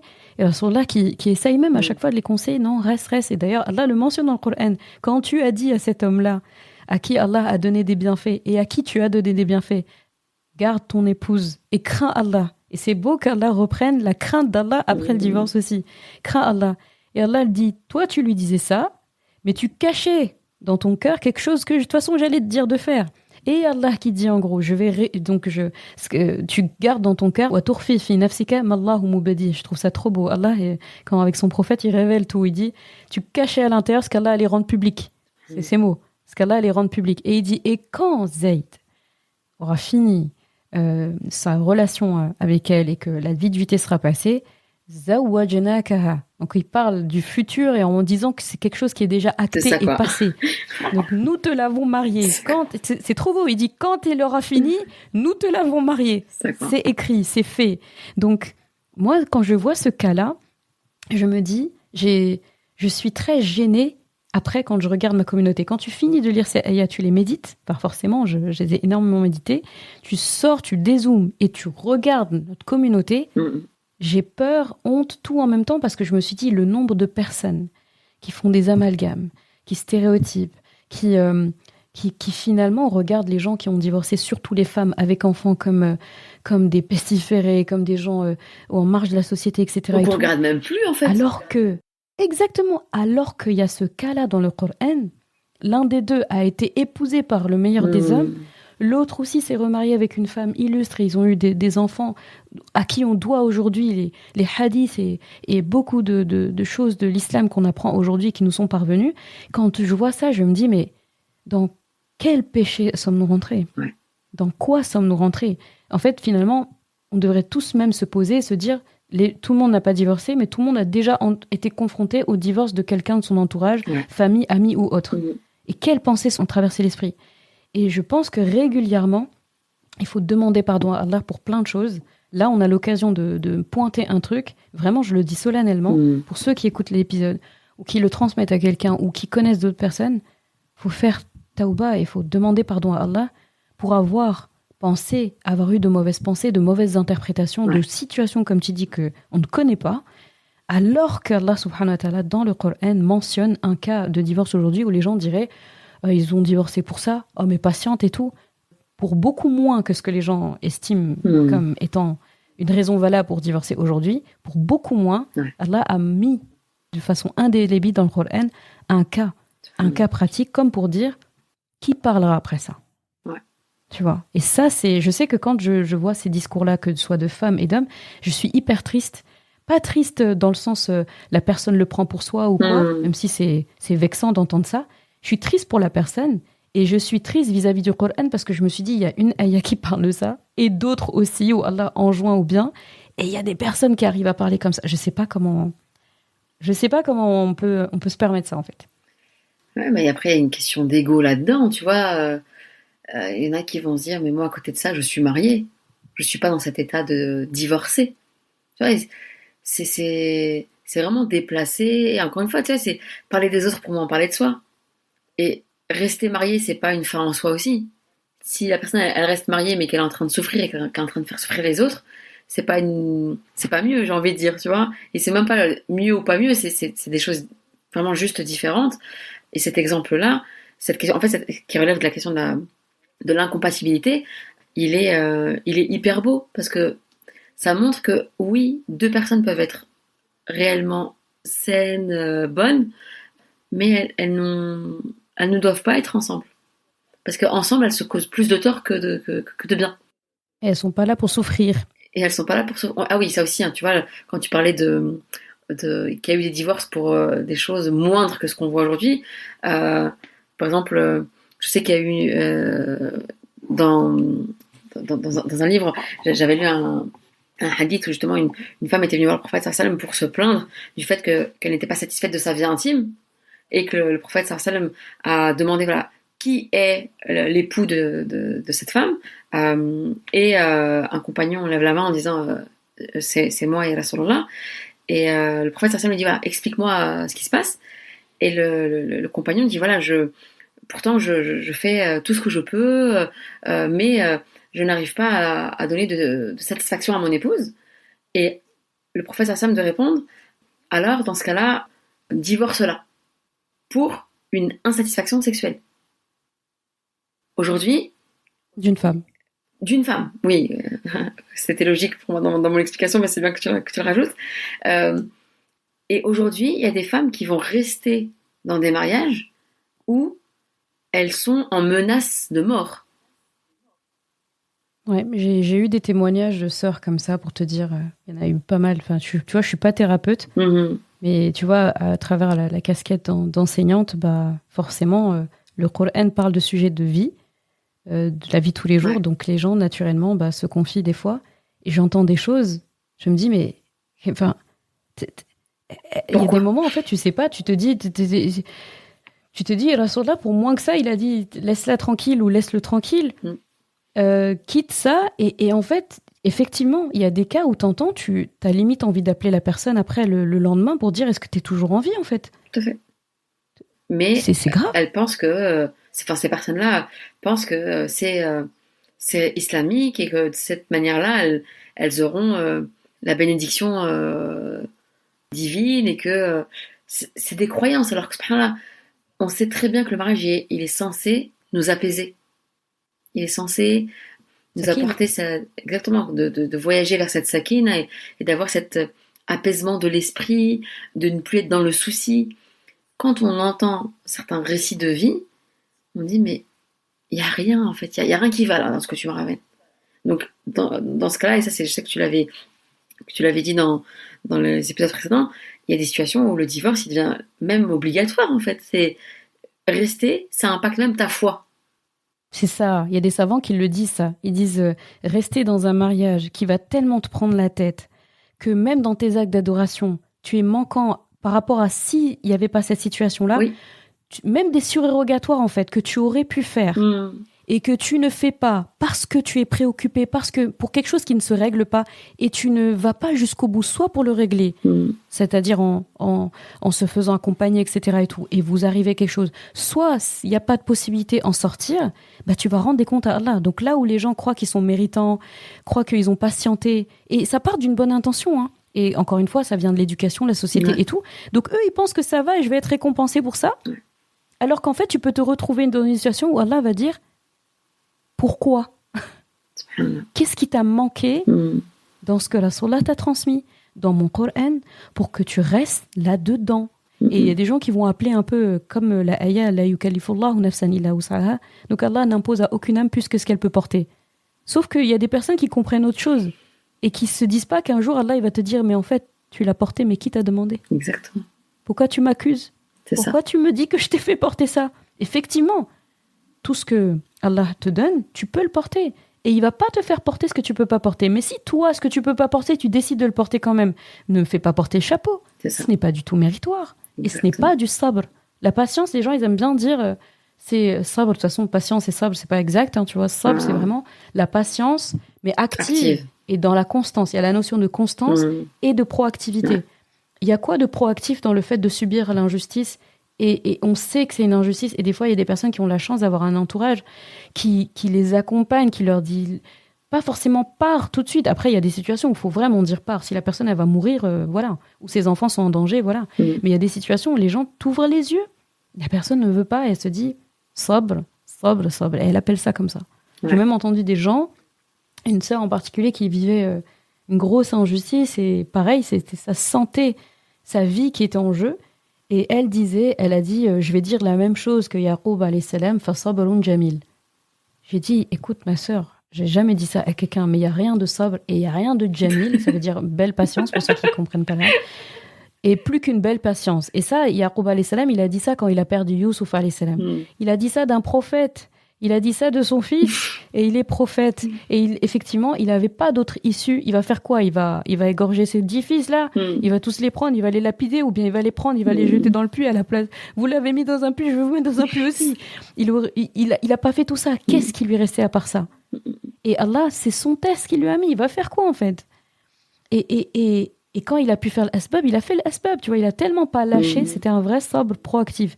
Des années plus tard, quand ses fils vont pour retourner voir ce fameux vizir, l'Aziz d'Égypte, et qui est autre que Youssouf alayhi salam, pour aller chercher Benyamin, là où on s'attendrait à qu'ils disent allez chercher Benyamin, il dit cherchez Youssouf, fatahassasu min Youssouf. Genre, hiss, c'est vraiment dire dans le sens activez vos 5 sens, soyez attentifs, sentez Youssouf, vous allez le trouver. Tu t'imagines ? Et là, il parle de tawakkul. Ne désespérez pas de la rahma d'Allah. Lui, il a eu une patience proactive. Ouais. Elle a duré dans le temps, elle a été constante. Et même à la fin, là où les anges s'épuisent, lui, c'est là qu'il a le regain d'énergie. Tu sais, le sprinter à la fin, là, il n'y a plus de jus, mais il trouve du jus quand même dans les derniers mètres. Et ben, il a fait pareil. Et donc, je lui dis, c'est ce prophète-là qui a dit Sabrun Jamil. Il n'y a rien de sabr dans ce que tu fais, dans ce que tu subis. Il n'y a rien de Jamil. Et en plus, elle avait des enfants dedans.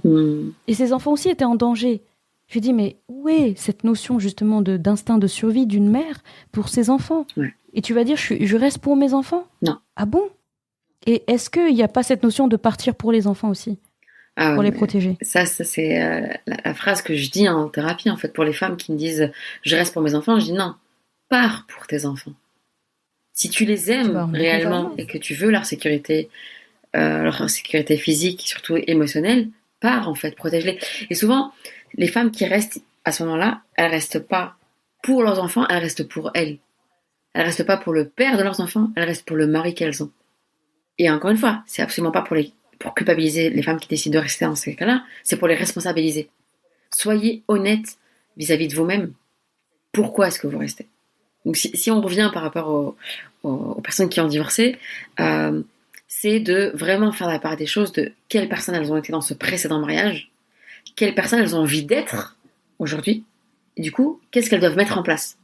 C'est vraiment, là tu as parlé d'être dans la patience, d'être proactif, c'est ça en fait, c'est Allah subhanahu wa ta'ala, il nous invite à l'action, à pas être en train de subir une situation, mais en train d'agir. Et dans le tawakkul, c'est j'agis en ayant la conviction que le meilleur est à venir. Je doute pas en fait de ça. Même si moi je comprends pas, par exemple, il y a des situations où tu pourrais dire purée, c'est pas possible, j'ai tout mis en place pour que ça fonctionne et mon business il a pas décollé. Toi tu y vois un problème, mais en fait ce que tu sais pas c'est qu'Allah il te réserve un plus grand business ou un business qui va être beaucoup plus prolifique, je sais pas comment on dit.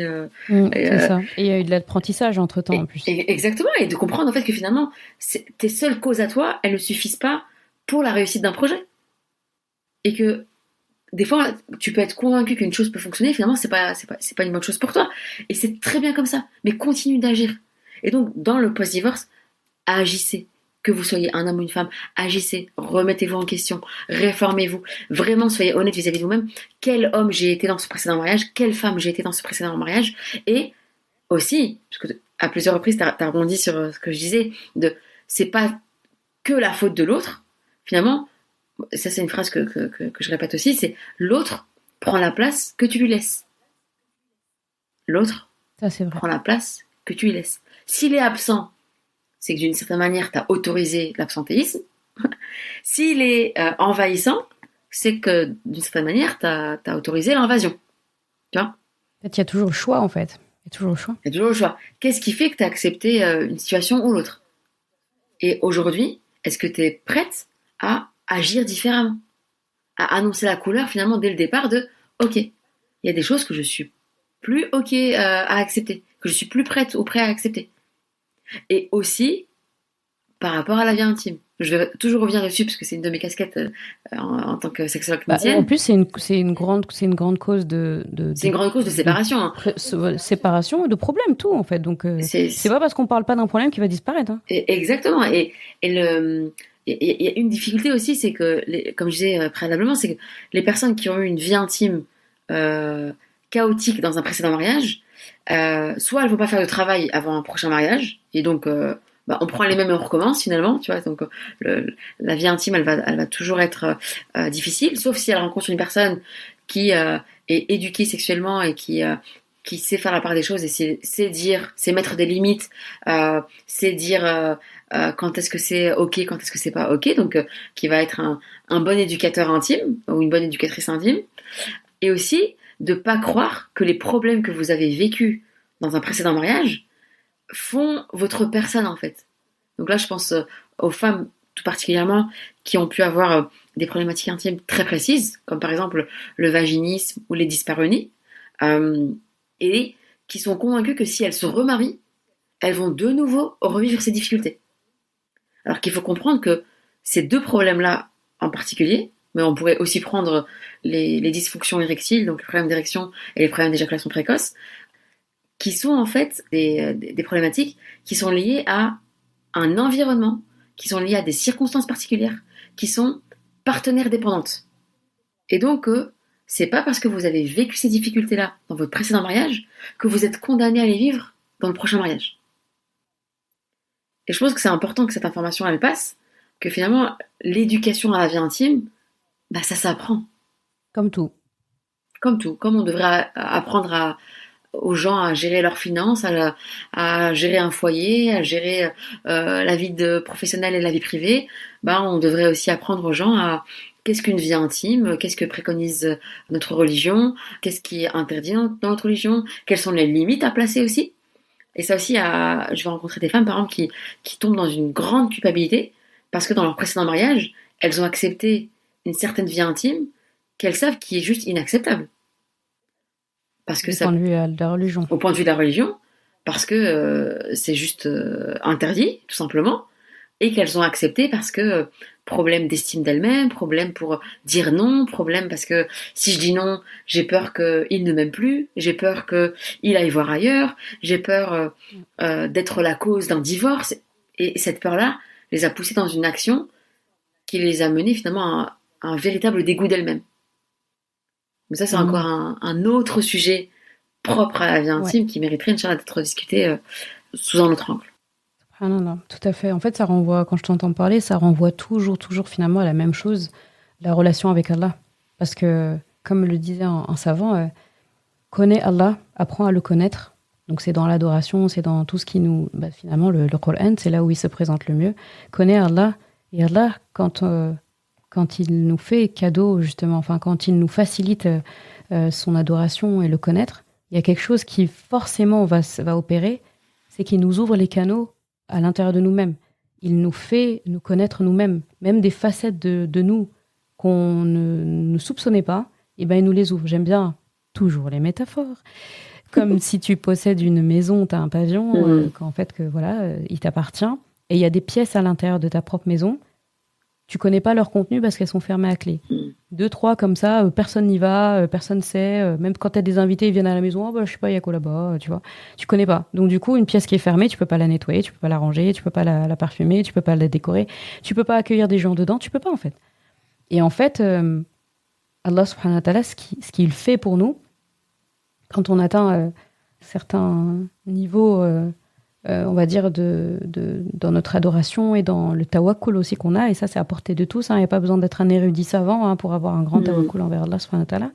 Et bien là, c'est comme s'il disait, bah tiens, je te donne une clé de plus. Tiens, bah tu vois cette pièce-là au 2e étage, bah il est peut-être temps de l'ouvrir. Et là, tu vas pouvoir l'ouvrir. Là, tu vas pouvoir dépoussiérer, désencombrer, ranger, décorer, accueillir des gens dedans.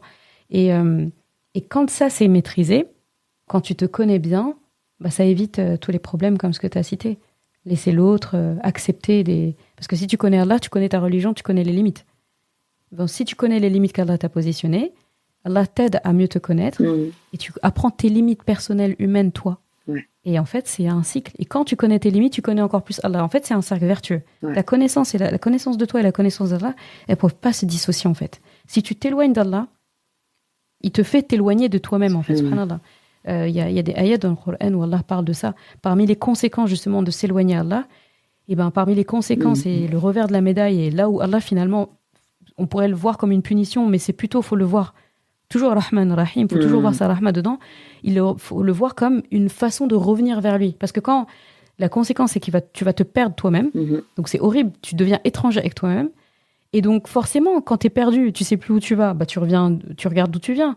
Inna lillahi wa inna ilayhi raji'un. On vient d'Allah, et Allah, finalement, c'est comme si, après ce long chemin, il dit, bon, t'es revenu, c'est ça. T'as compris maintenant. C'est ça, et donc, forcément, tu vas voir que ta relation avec lui, c'est ça. Et là, il va te dire, bon, maintenant que t'as compris la leçon, je te redonne tes clés. Exactement. Chez toi. Magnifique. Et là, c'est un cercle vertueux, franchement. Magnifique. Et dans le mariage, ça prend tout son sens. Dans la séparation, ça prend tout son sens. Dans le remariage, ça prend tout son sens. Dans la relation avec nos enfants, parce que du coup, heureusement qu'on l'a évoqué, parce qu'il y a mariage sans enfants, divorce sans enfants et divorce avec enfants. Et les enfants ont une place dans l'histoire. Faut se dire que eux, ils assistent à un mariage qui a eu lieu. Si en tout cas ils sont assez grands quand ça s'est passé, ils assistent à un mariage qui a eu lieu, à un mariage qui s'arrête. Donc dans leur cerveau, j'imagine que ce qui se passe, c'est ok, il y avait un modèle qui n'allait pas. Les parents, le fait d'avoir arrêté, entre guillemets, le carnage, on leur fait aussi un cadeau de leur apprendre que, parce que finalement, on est leur premier exemple, que papa est comme ça, maman est comme ça, mais à travers ce divorce, ce qu'ils comprennent, c'est cette relation n'était pas normale, il y a quelque chose qui n'allait pas. Donc ils savent déjà qu'ils ne vont pas devoir reproduire ça. Donc à travers notre relation avec Allah, notre comportement et tout, on leur donne aussi des pistes, des billes. Et là où le remariage aussi est beau, c'est que on leur permet, en fait, on leur offre un tableau sain. Après, parce que leur enlever finalement le mauvais exemple, c'est leur rendre service. Ouais. Mais après, ils remplacent pas rien. Et tu as vu, les enfants, une fille, en fait, comment son père traite sa mère, et ben c'est un modèle pour elle et c'est un truc ancré pour, c'est comme ça que se fait traiter une femme. C'est normal de se faire traiter comme ça. Si sa maman arrête cette relation parce qu'elle a subi ça, ou les torts sont partagés, peu importe, et ben il y a quelque chose dans son cerveau qui se dit, ok, faut effacer ça. Mais je le remplace par quoi ? Exactement. Donc même les remariages, c'est pour ça que j'ai pris vraiment le temps de parler de tous ces remariages-là qu'il y a eu au temps de Rasulullah, en tout cas beaucoup, pour dire qu'il y a un lendemain, en fait, et à ces enfants-là sont nés, et de ça naissent des fabuleux destins, tu vois, des très très beaux destins, parce que finalement l'enfant, on lui a remplacé par un tableau sain. Et donc il le mérite pour... tu vois, c'est beau, hein, comme quoi il ne faut pas être égoïste dans la vie.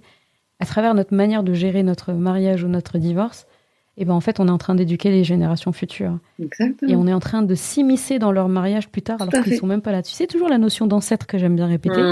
Ben en fait, tu es un ancêtre à l'instant T. En fait, ce que tu fais maintenant, tu es en train d'inscrire une habitude dans ta lignée. Tu es en train d'inscrire un truc dans ta lignée. Donc, accepter un mariage qui ne fonctionne pas, qu'est-ce que tu es en train de dire à ton arrière-petite-fille 10 générations plus tard, ou ton arrière-petit-fils 10 générations plus tard?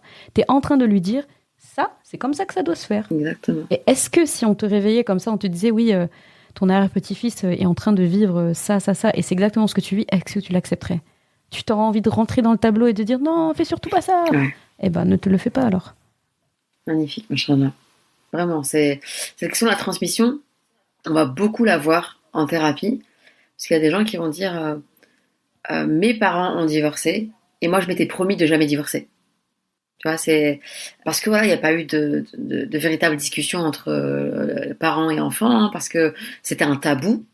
Pour revenir sur le sujet, tu vois, le divorce était un tabou en tant que tel au sein de la famille. Et les enfants, ils vont effectivement se projeter en fonction de ce qu'ils ont vu. Il y a du mimétisme. Soit on devient exactement la copie conforme de nos parents, soit l'exact opposé. Tu vois, pourtant, je m'étais promis de jamais être comme mon père. Je m'étais promis de jamais être comme ma mère. Ou bien, c'est dur de faire le juste milieu. Ouais, il y a... Voilà, on n'a pas le contrôle sur tout, mais l'éducation, en fait, passive, finalement, de manière non verbale, elle opère. Et là, tu l'as dit à plusieurs reprises, c'est-à-dire que tes enfants ici, Zeynep, ils s'inspirent de ton histoire.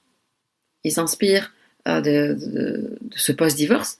Et, ok, est-ce que maman s'effondre? Est-ce que maman se relève? Est-ce que maman est plus heureuse? Est-ce que maman, elle parle avec nous de ces sujets? Etc., etc.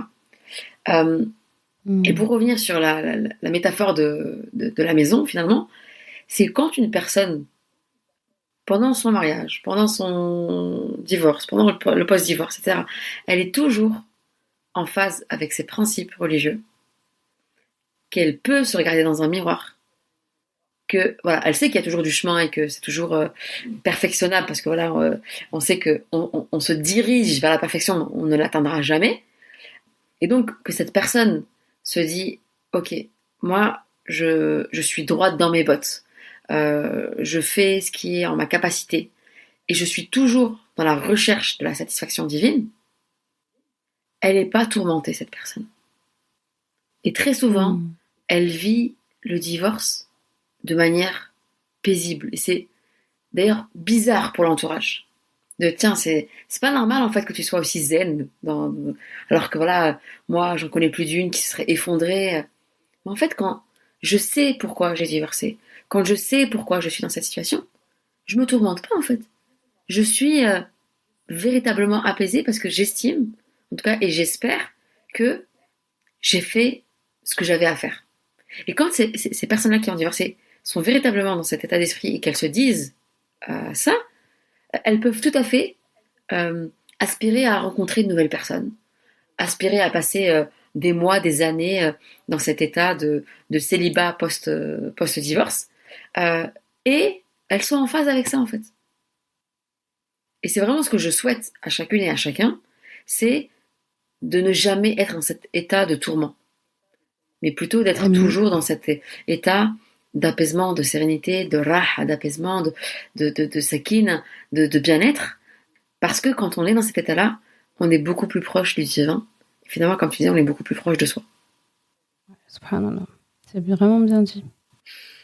Ah là là, j'arrive pas à croire qu'on a parlé tout ce temps.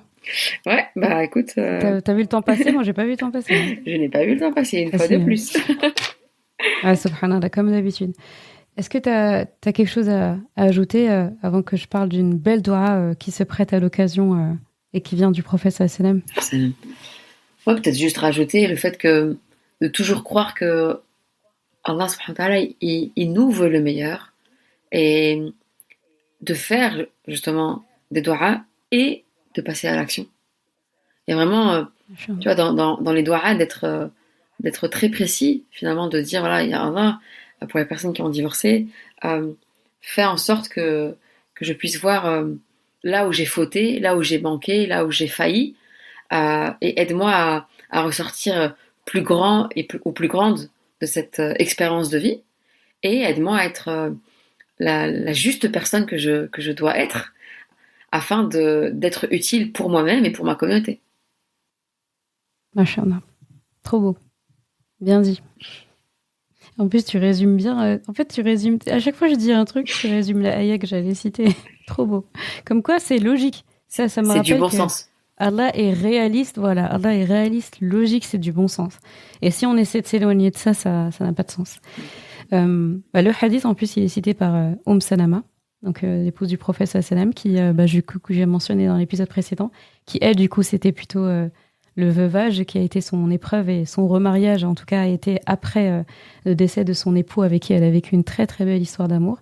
Eh bien, Salama, en tout cas, des épouses du prophète sallam, c'est celle qui a rapporté, après Aïcha radhiyallahu anha, le plus de hadiths, quoi. Donc, finalement, voilà, un remariage qui nous a beaucoup servi à nous. Et donc, d'après elle, radhiyallahu anha, disait que le prophète sallallahu alayhi wa sallam a dit: il n'y a aucun serviteur qui est touché par un malheur, une difficulté, et dit, certes, nous appartenons à Allah, donc inna lillahi wa inna ilayhi raji'un. Et il disait donc, Allahumma ajirni fi musibati wa akhluf li khayran minha. Et c'est une doua que Abu Salama aussi, de ce qu'il avait entendu de Rasulullah, avait enseigné à son épouse avant son décès. Et donc après son décès, elle l'avait dit. Et effectivement, Allah lui a donné meilleur que Abu Salama. Et elle qui pensait que qui pourrait être meilleur que Abu Salama. Et donc cette doua veut dire... Et donc on a tendance à penser quand on dit « Inna lillahi wa inna ilayhi raji'un » ah, il s'est passé un malheur, quoi, tu vois. On le dit pour un malheur, alors qu'Allah nous le dit avec un espoir. Qu'est-ce qui est plus beau que on vient d'Allah, on appartient à Allah. Donc certes, nous appartenons à Allah et c'est vers lui que nous retournerons. Oh Allah, récompense-moi pour ce malheur et remplace-moi par une meilleure chose. Donc tu vois cette notion de il y aura mieux, il faut souhaiter mieux, il faut faire mieux, etc. Et donc elle disait que personne ne dit ça sans qu'Allah ne le récompense pour son malheur et ne lui remplace par une chose meilleure. Donc les gens qui viennent d'écouter ça, là, c'est une doua à apprendre par cœur. Déjà, une bonne partie est dans le Coran et la deuxième partie, c'est Rasulullah qui le dit. Et Salama donc complète et disait, lorsque Abu Salama radiallahu anhu est mort, j'ai dit cette chose que le prophète sallallahu alayhi wa sallam m'a ordonné de dire, m'a enseigné, et Allah m'a effectivement remplacé par meilleur que Abu Salama, et c'est le prophète sallallahu alayhi wa sallam, et c'est un hadith authentique rapporté par Muslim dans son Sahih. Donc, je pense que si on n'a pas compris qu'en fait, c'est pas obligé de finir mal et que après la tempête, j'aimerais dire, il y a le beau temps si on veut bien. Si on n'a pas compris ça, il faut écouter l'épisode depuis le début. Masha'Allah. On a passé en tout cas des minutes, je trouve, précieuses. J'espère vraiment que ce sera... Enfin, je dédicace vraiment cet épisode à toutes ceux et celles qui traversent ces secousses-là et qui essayent de voir un lendemain et donc veulent gagner de l'espoir. Donc je leur dédie ça. Je le dédie aussi à ceux qui connaissent des personnes dans leur entourage qui vivent pas ça. Et alhamdoulilah, on demande vraiment à Allah que tous les couples heureux restent. Ceux qui... c'est un peu limite qu'Allah leur facilite, en tout cas à tous les deux. Mais des fois, on a dans notre entourage des gens qui traversent ça et on sait pas toujours quoi leur dire, on ne sait pas toujours comment les conseiller. Eh bien, conseillez-les de ce qui est mentionné dans cet épisode. Recommandez-leur cet épisode. Vraiment, je pense, Zina, tu transmets aussi de la même manière que moi, avec cet espoir vraiment de laisser derrière nous un dépôt qui va continuer de témoigner pour nous. Et vraiment, moi, je le vois comme une zakat, une sadaqa jariya qu'on laisse derrière nous pour un sujet qui touche, comme je disais, la moitié de notre communauté, qui est abordée en long et en large par Allah subhanahu wa ta'ala dans le Coran. C'est la question de fiqh la plus complexe et la plus abordée aussi. C'est dire qu'en fait, elle peut pas être occultée. Et donc, on demande à Allah subhanahu wa ta'ala, en tout cas, de faciliter à toute personne concernée. Donc, comme je disais, je dis l'épisode finalement à tout le monde, pour ceux qui le vivent et pour ceux qui connaissent des gens qui le vivent. Et pour ceux qui peut-être le vivront plus tard et ne le savent pas. Et il y a un bien dans tout ce qu'Allah fait. Zina, je te remercie énormément pour ton temps. Merci à toi. Précieux. Merci à toi, Zainab, vraiment pour tout ce que tu mets en place, tous tes partages plus que généreux, machallah, et en espérant être utile au plus grand nombre. Amin, amin ya Rab. Amin ya Rab. Barakallahu fiki. Je te dis à bientôt. À très bientôt. Prends soin de toi, repose-toi. Oui, là, prescription, c'est une prescription là, c'est une prescription non négociable. Non négociable. Sami'na wa ata'na. On a entendu, on obéit. Machallah. À bientôt, ma chère. À très bientôt. Assalamu alaikum. Merci d'avoir écouté cet épisode. Et comme toujours, si ce podcast t'a apporté du bien, alors une chose à faire, t'abonner pour ne rien rater. Et si il te semble pouvoir être utile à d'autres personnes, sens-toi libre de le partager et même de laisser un commentaire et la note de ton choix sur ta plateforme d'écoute préférée. Ce sera une belle manière de me faire savoir que ce podcast doit continuer et être écouté par le plus grand nombre. Je confie à Allah subhanahu wa ta'ala le soin de préserver ta foi, ton honneur et ton cœur. Je te laisse à présent passer un bon moment avec ton Coran et je te dis à vendredi prochain pour un nouvel épisode. Assalamu alaikum wa rahmatullah.